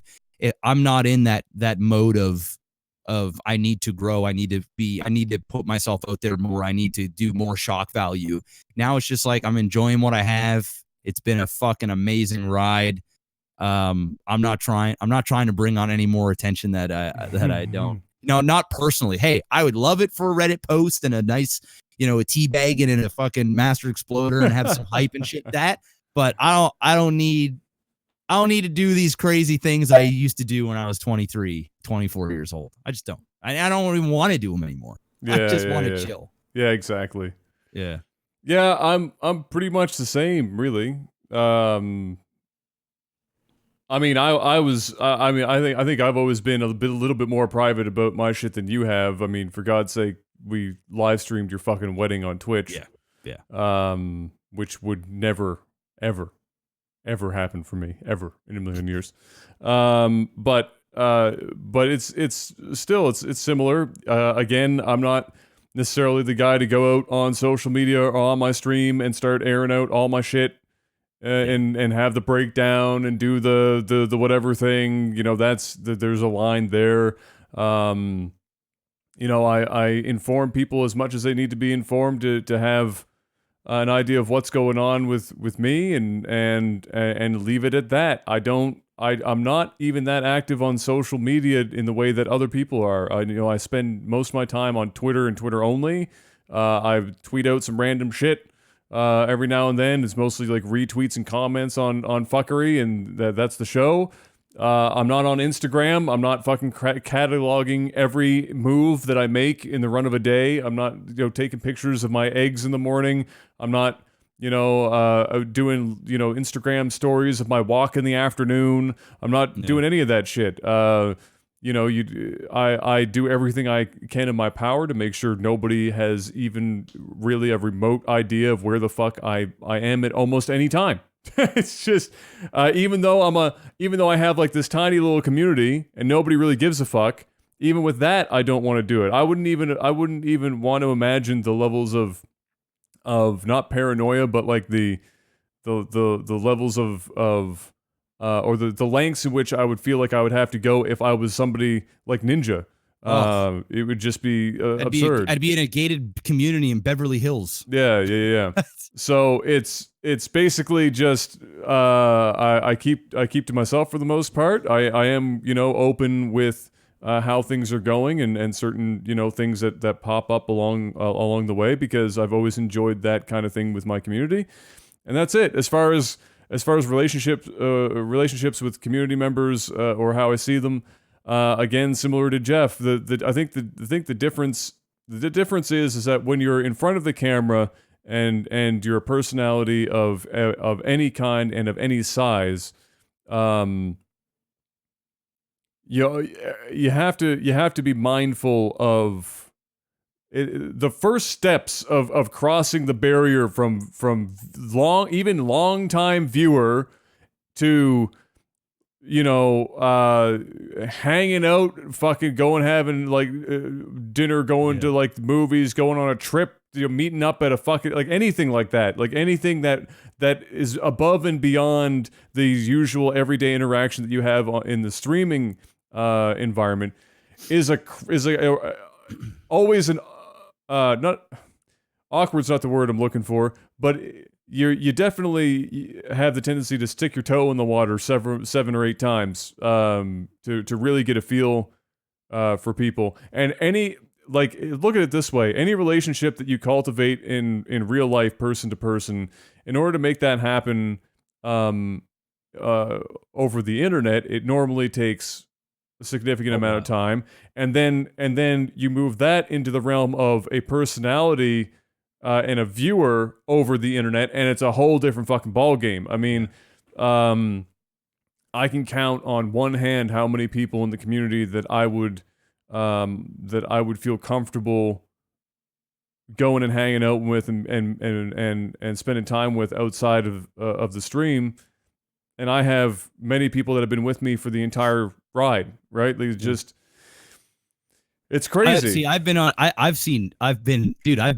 you know me, I've traveled, I've gone to Las Vegas several times, met people I've never seen before, but I've talked to. I've done the Montreal thing where a whole bunch of people met up, and I can honestly say there's never been anybody that has made it awkward or where I felt uncomfortable. So I mean, that's never happened. That's never happened for me. There was one time where there was a couple of guys that didn't like each other too much. There was like one, but wasn't anything crazy. It was just more of like bickering. But that was pretty much it. I mean, the only thing I can think of is when we were in Anaheim, which was around our peak. Like, that was like our LAGTV's peak. Mm-hmm. There were a couple of community members that were a bit clingier than they probably should have been. Yeah. And they were nice people. And I had, it was kind of whatever. But there was like sometimes, and it's the exact situation that you want to avoid. You don't want to necessarily, you want to be nice and you want to involve them, but you don't want to give people the idea that there is more to your relationship than really at the time a fucking acquaintance. You're not really, you might have interacted with me or in some way over the internet over the course of time, and you might feel like, and odds are, the unfortunate thing is, because we're the ones on camera, they know and feel that they know us a lot more than we would in the reverse. Like, there's one of us and many, many, many of them. So, that happened in Anaheim, where there was some serious overreaching of the boundaries there as far as following us around, to dinners and stuff like that. But other than that, people have been it's been cool, very good about all that stuff. I have enjoyed being as open as I had with the community. I don't think I would change how I've been like that. I think it's been great because it does allow people to have a better feel for who we are, instead of just waking up. I'm still pretty open. I mean, absolutely, I'm still a pretty open guy. Like, somebody has a question, or or if there's anything major going on in my life, if it's not like something that I'm personally fighting, then I usually, share it or whatever. And that's cool. But there definitely are boundaries for sure. Absolutely. Like, absolutely. At the end of the day, we're human too. Like, at the end of the day, we're just regular people that, like to have our privacy and be left alone when we're not on, When I'm not on, I'm off. And I want to, fucking walk around in my boxers and fucking, cup my balls and watch TV and fucking chill and not have to worry about anything or deal with anybody or anything like that. Or, if I'm having a dinner with my wife and somebody sees me, I want to have a dinner with my wife or something, right? Like, there's just certain things like that you just want your privacy for, but then afterwards it's cool. If you bump into me, that's cool. It is what it is. Or if I'm going to Las Vegas with a bunch of people and you don't get an invite, chances are I don't want you there. That's like, makes sense. That's just pretty much it, right? Don't just show up because You know, I'll be nice to you, but you know, I can be a dick too. Everyone has the capacity to be an asshole. Henry, who's a $110 lifetime supporter, asks a very important question, Jeff. How much wood could a woodchuck chuck if a woodchuck could chuck wood? A lot of wood. All of it. All of it. All of the wood. Will Hawkins, $90 lifetime, $10 current. What would you rather have? Your house clean every day or all of your outside errands done for you? Oh, outside errands. All day. Get it done. I want my house clean. No. That's what you have a wife for. Come on now. Come on now. I don't do any cleaning. I don't do any cleaning. Well, I think the assumption is that neither you or your significant other has to do these things. I think the assumption of this question is it's just done. Like a genie snaps their fingers and your house is just clean or your outside errands are just done. I think that's the question. In which case I'm going house clean all the time because there is nothing more I hate than cleaning around knickknacks and shit, which you inevitably get a bunch of, and dusting through all that shit, and it's so tedious and fucking drives me crazy. I don't care about washing toilets or showers or anything like that, but vacuuming and dusting, especially if you are with someone or you are someone who likes to just collect shit.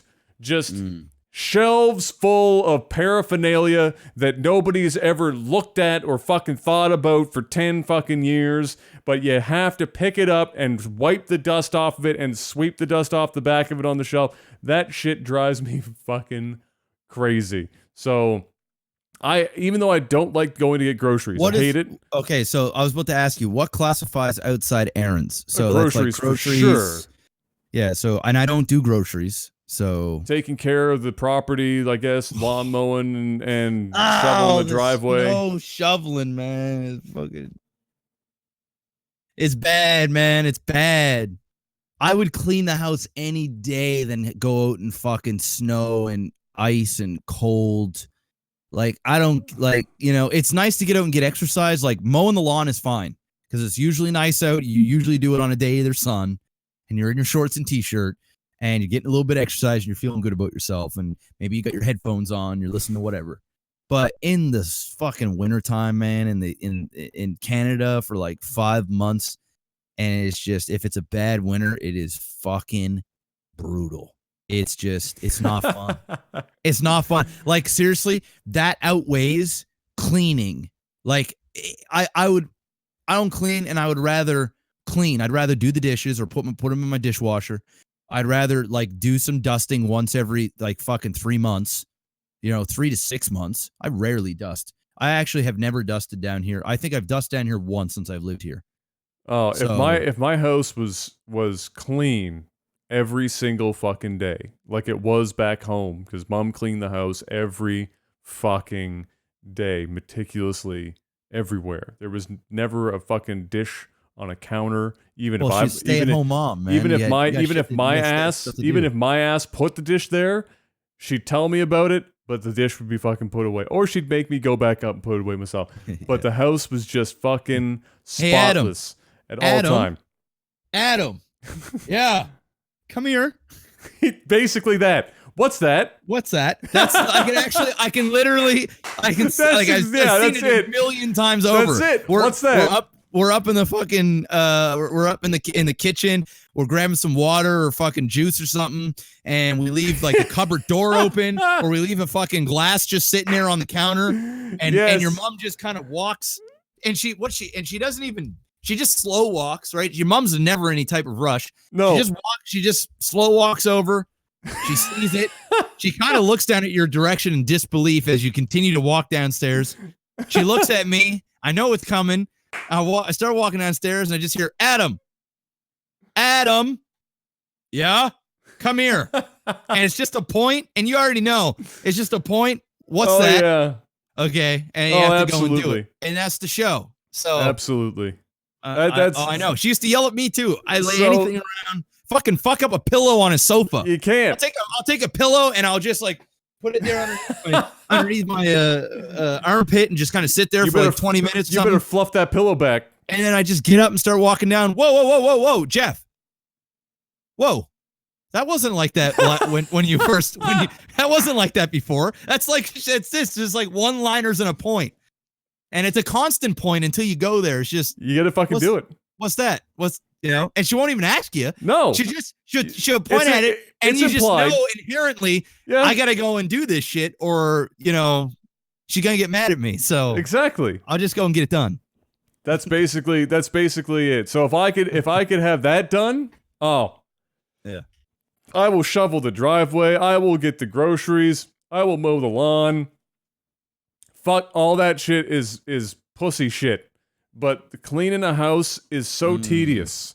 And just so, it's not even necessarily that it's time consuming, because if you're like Mum and you just stay on top of it, the shit's just always done. But I'm not cut out for that shit. I leave it until it's just like there is 6 inches of dust in this room right now. And I'm going to wait until I basically have to blow my nose every 5 seconds in this room. And then I'm going to hate myself. And I'm going to clean this room from top to fucking bottom. But I can't fucking stand it. And so every time I'm taking house clean, I will fuck all that shit. Everything else. I would, if my house is spotless at all times, motherfucker, I will cook. I will cook. All right. You know what? You're persuading me.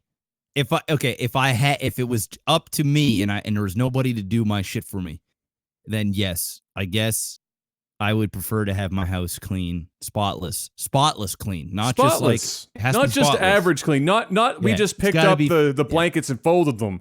But I better like be able to clean. lick my desk. Like I want to be able to fucking whatever. Absolutely. Put my balls right on the floor and not even have to worry about it. And it's clean 5 seconds later. Exactly. Done. So, especially with pets and shit, like they get dirty and there's hair all over the place and shit. Okay, I'm with you.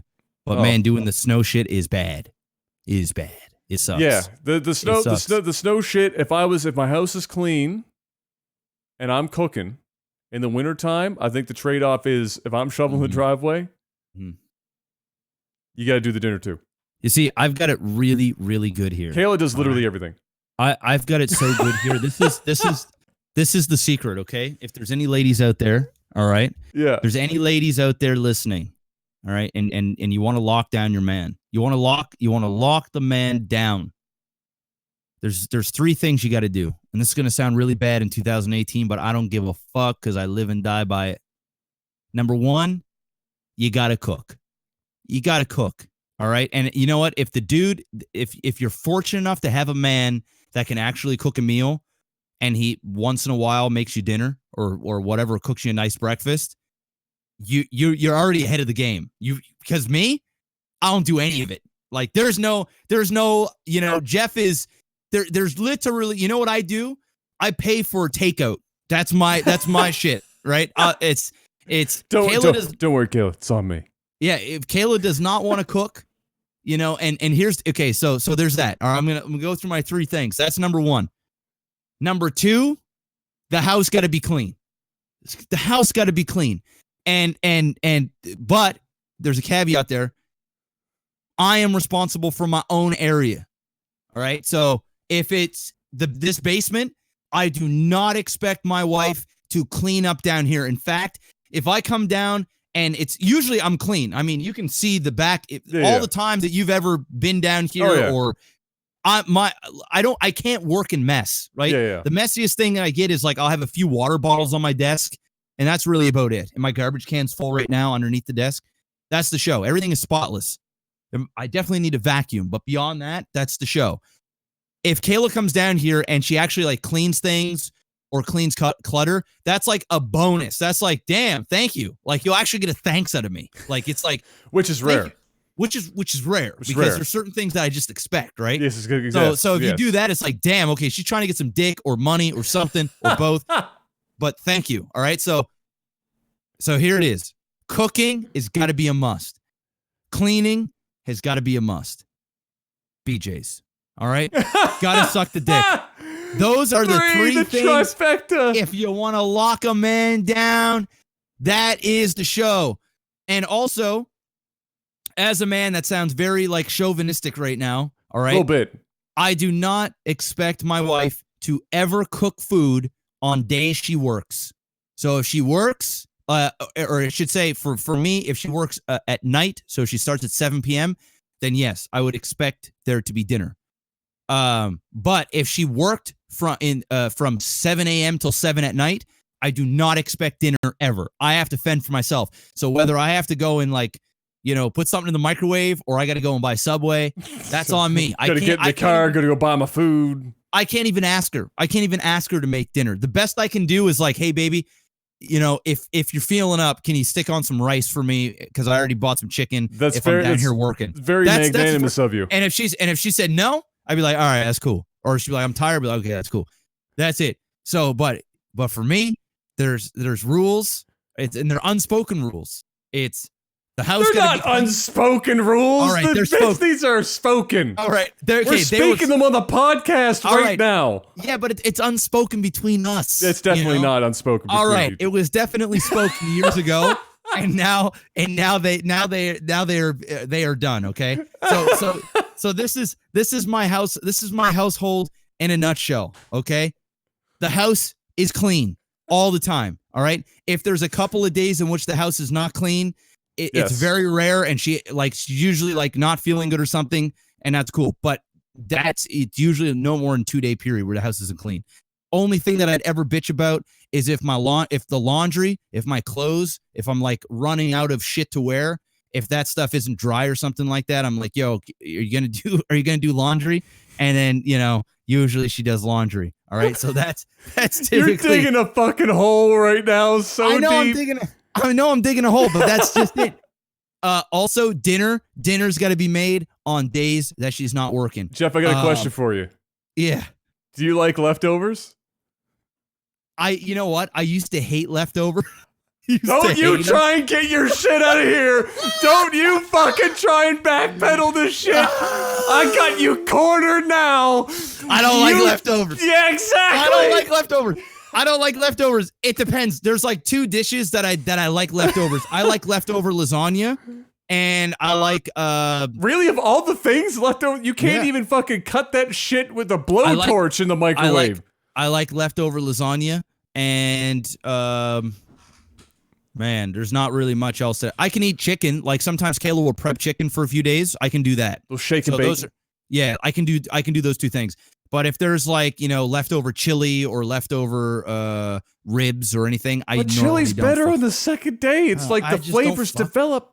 I just don't. I am spoiled, guys. Listen, I'm spoiled here. All right, that's why I gave her a baby. I am spoiled. What?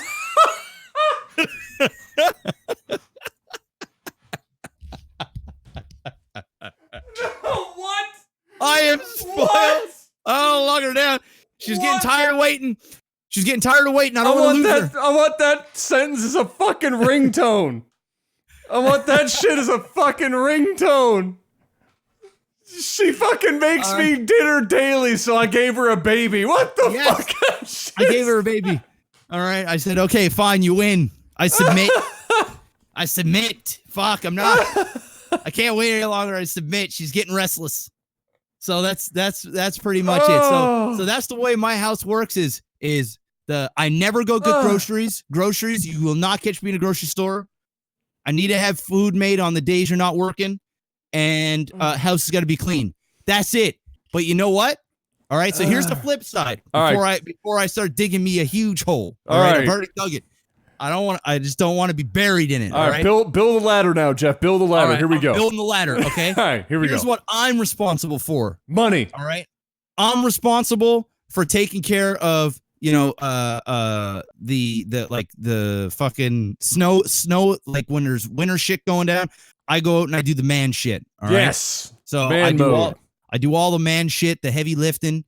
Typically take out the garbage. Sometimes she sneaks out. She takes out the garbage if she works first thing in the morning. That's snowblower life. But yeah, I take care of all that, and I also pay the bills. All right, I pay pretty much everything. I pay for almost everything except for the groceries, and she takes care of the groceries, takes care of the power bill. But if the power bill hits a certain amount, then I take care. So I take care of all the financial stuff. I take care of the man stuff. All right. I take care of business in bed. All right. I make sure that shit's good. Do you suck her dick? She doesn't have a dick. I'm just saying, BJs are on the table. We might as well just even it up. I might lick the V. All right. All right. Okay. All right. Might get a little something going on there. Okay. I might get, I take care of the business. All right. We get maybe a new car for Christmas for the lady. Something like that as an appreciation for all the hard work that she does here in the house. Absolutely. All right. And you know what? She wants to be a mom. So we give her a baby. And on top of that, if she wants, she can quit her job and never work again. You can stay at home. You can do the mommy thing. Or if you want to, and I'll be down here on the grizzle. This is going to sound like a very facetious question. All right. And but I have to ask it anyway. If you weren't where you are right now, and you were grinding some other job that is not as lucrative, okay, would the distribution of this shit be the same?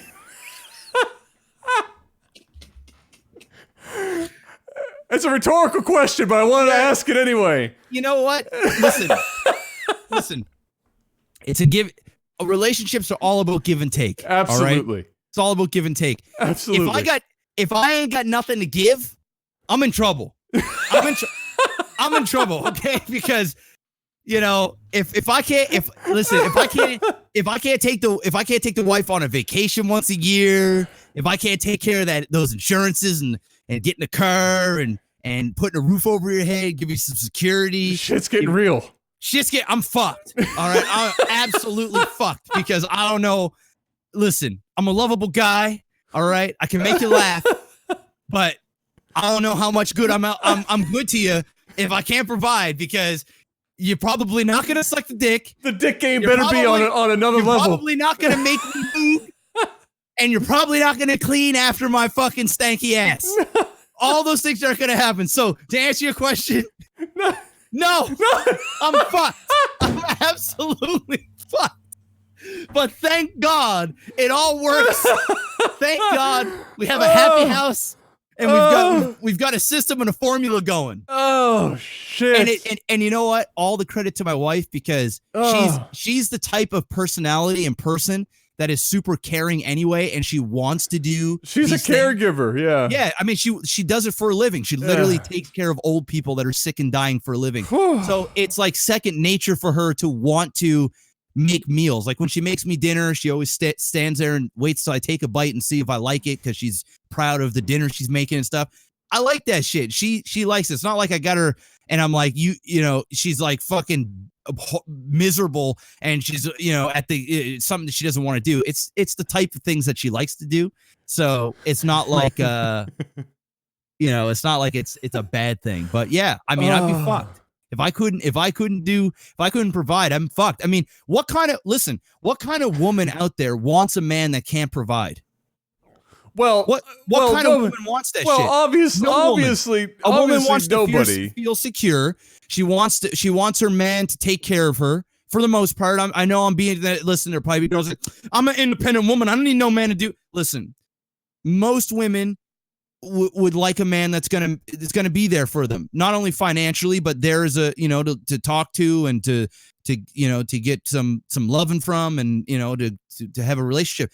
But for the most part, I mean, listen, if you're a fuck boy and you're not working or you're living in your mom's basement and you're 30 years old and you're not advancing yourself, it's going to be hard for you to get a reputable woman that wants to take care of you or that wants to help you, right? That's just the reality of it. It sounds terrible, but that's just it. And what kind of dude would want a girl or a woman that doesn't not only want to take care of herself, but doesn't want to provide for the man? Like it's a give and take thing, right? So yeah, I feel like absolutely a woman needs that in her life. She wants that. And if you don't give it to her, she's going to find it somewhere else. There's going to be a man that's going to take care of shit. And he's going to take care of shit. And he's going to treat your woman better than you treat your woman. That's the way I look at it. I'm old fashioned, man. I'm old fashioned. I grew up My mom cooked the meals. My dad brought the bacon. He did the manly shit, and that was that. That was just it. I'm old fashioned. What can I say?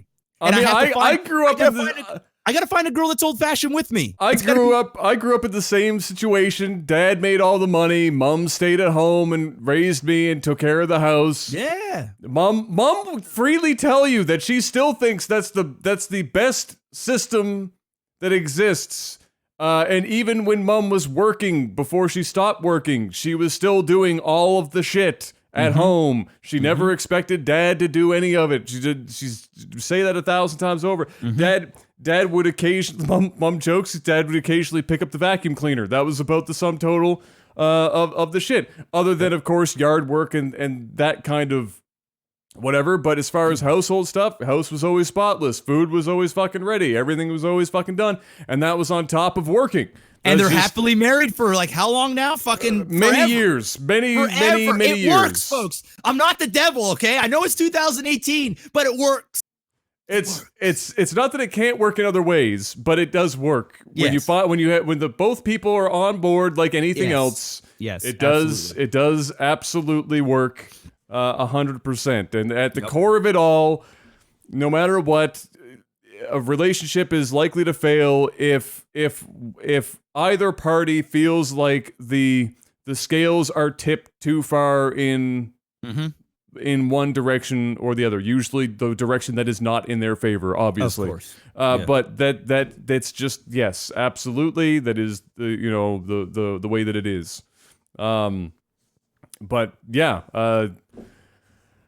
I guess fortunately or unfortunately enough for me, I can cook, clean, and do everything arguably better than most of the women I've met in my life. So so I've got to I have to kind of. I think you got to pipe down your skills in those departments a little bit. Yeah, it's kind of like if somebody asks you to do a job that you don't really want to do, and so you do a terrible job at it. It's like when your mom. It's like when your mom starts asking you to do laundry for the first time or some shit. Like, do your own. She's trying to teach you because she knows you're eventually going to move out. And you need to learn how to operate the fucking machines. And then you like there are guys out there, more than girls, guaranteed, that will go in and they will just fucking botch it, just intentionally botch the job, shit tier work.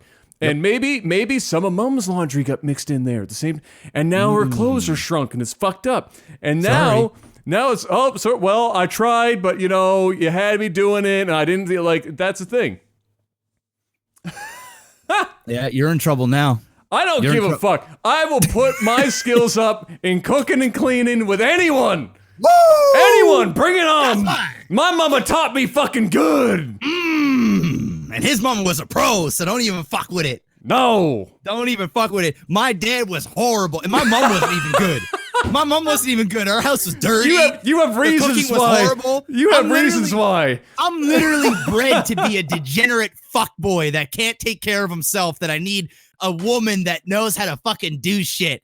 I am proudly that guy. I don't even deny it. I'm a horrible cooker. I'm a horrible cleaner. I'm just fucking horrible at so many things. Jeff, you make a mean egg sandwich, though, bro. I do make a mean egg sandwich. A mean egg sandwich, though. It's literally the only things you will see me cook ever are eggs. It's kind of like your dad's one thing was ribs. It was. He made nothing else, but he made some fire ribs. I can't even do that. I can't even make ribs. I make eggs. That's the show. I make eggs and money. That's it. That's it. Those are the only two things that I've ever could make. And eggs that's and money. The show. Yeah. Not bad. That was it. Hey. Not bad. Hey, know what you're good at and be great at it. But to bring it back to the question, 100% house clean all the time. I don't even have to think about that. How did we get all the way over there? It started when you were elaborating upon why you didn't care if the house was clean or not, and then it all went downhill. It went downhill. But then at the end, you also came said back that, around.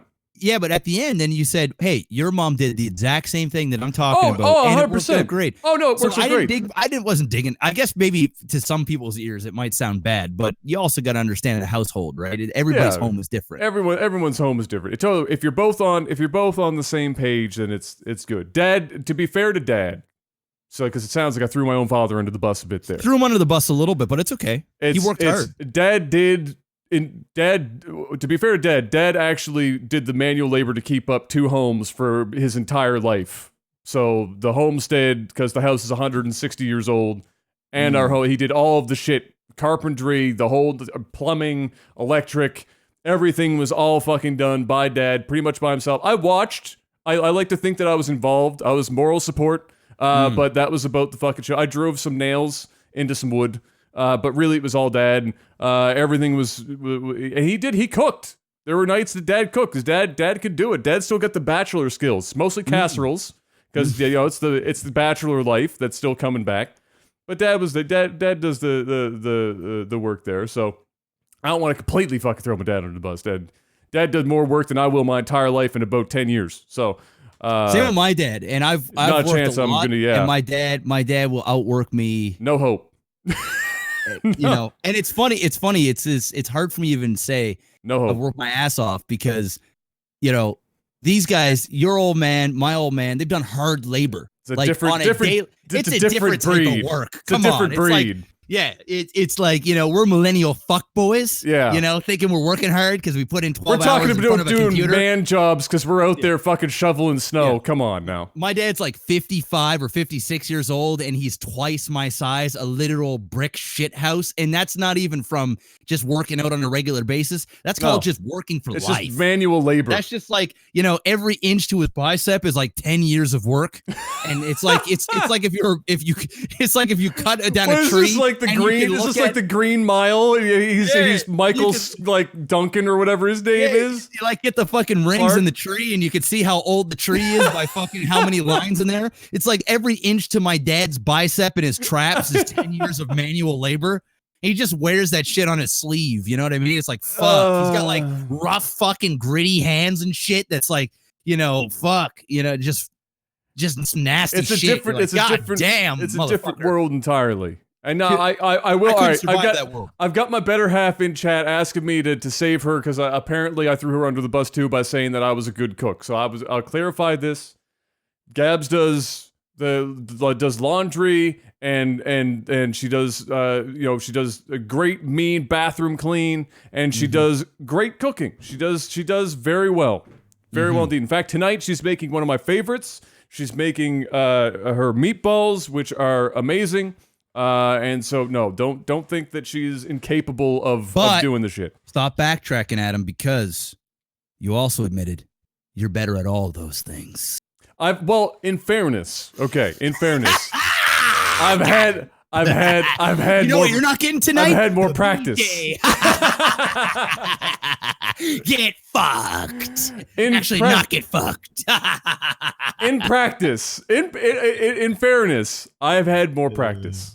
You've had more practice. That's the differentiating factor. It does not necessarily mean that I was born some sort of legend. Just had more practice. That's it. That's it. We're both fucked. We're both fucked. Oh yeah. There's no two ways out of that. Kayla's already done with me. I've given her the child now. She's done with me. It's true. I'm just here now. She doesn't need you anymore. She doesn't need me anymore. You're along for the ride. Yep. You're along for the ride. Yep. Well, ladies and gentlemen, since we both successfully dug a hole and didn't build a ladder tall enough to get out of it, we're going to end the podcast there before we end up any deeper. And of course, I'm going to head on over to this end screen with a bunch of out-of-date names and head on over to Patreon and get this. I don't even know why I showed this screen anymore, in all honesty. I think it's just because I spent time making it and it looks good. It's probably the majority of it. Oh, look, Patreon changed this back. Oh, right. Oh, I should say this. I should have said it at the beginning because I don't know how many people make it all the way to the end here. If you're still listening, bless you. Patreon fucked up. Shocking, I know. But how do I even get to this shit anymore? There we go. But they moved their base of operations for their financials, and they fucked it real good. And so there's a bunch of people whose cards have been declined, that have been part of things for a long time, and it wasn't because the user declined them. So if you are a part of Patreon for not just us, but anyone else, you need to go and you need to check all of your subscriptions, and make sure that all that shit is still active if you want it to be, because people have lost a lot of patrons in the last couple of days to that. And the best that Patreon can do is apparently send out a tweet and hope that some emails reach the people in which this affected. So that's something to keep an eye out for. Definitely go and check that. But with that being said, Jetrix and Postal Panda just hanging out, throwing endless amounts of money up there. Matt M, Chico, Martin K, Black Jimmy, Toad Steel, Jorbach, Jamaica, J Adam, B, Derek P, Mr. Miyagi, Soft Shoe, and many, many, many others. You guys are a bunch of fucking legends, and you keep this show on the road. But thank you very much, ladies, and gentlemen, for stopping by. This has been another Technical Alpha podcast. We will be back next week, same time, same channel.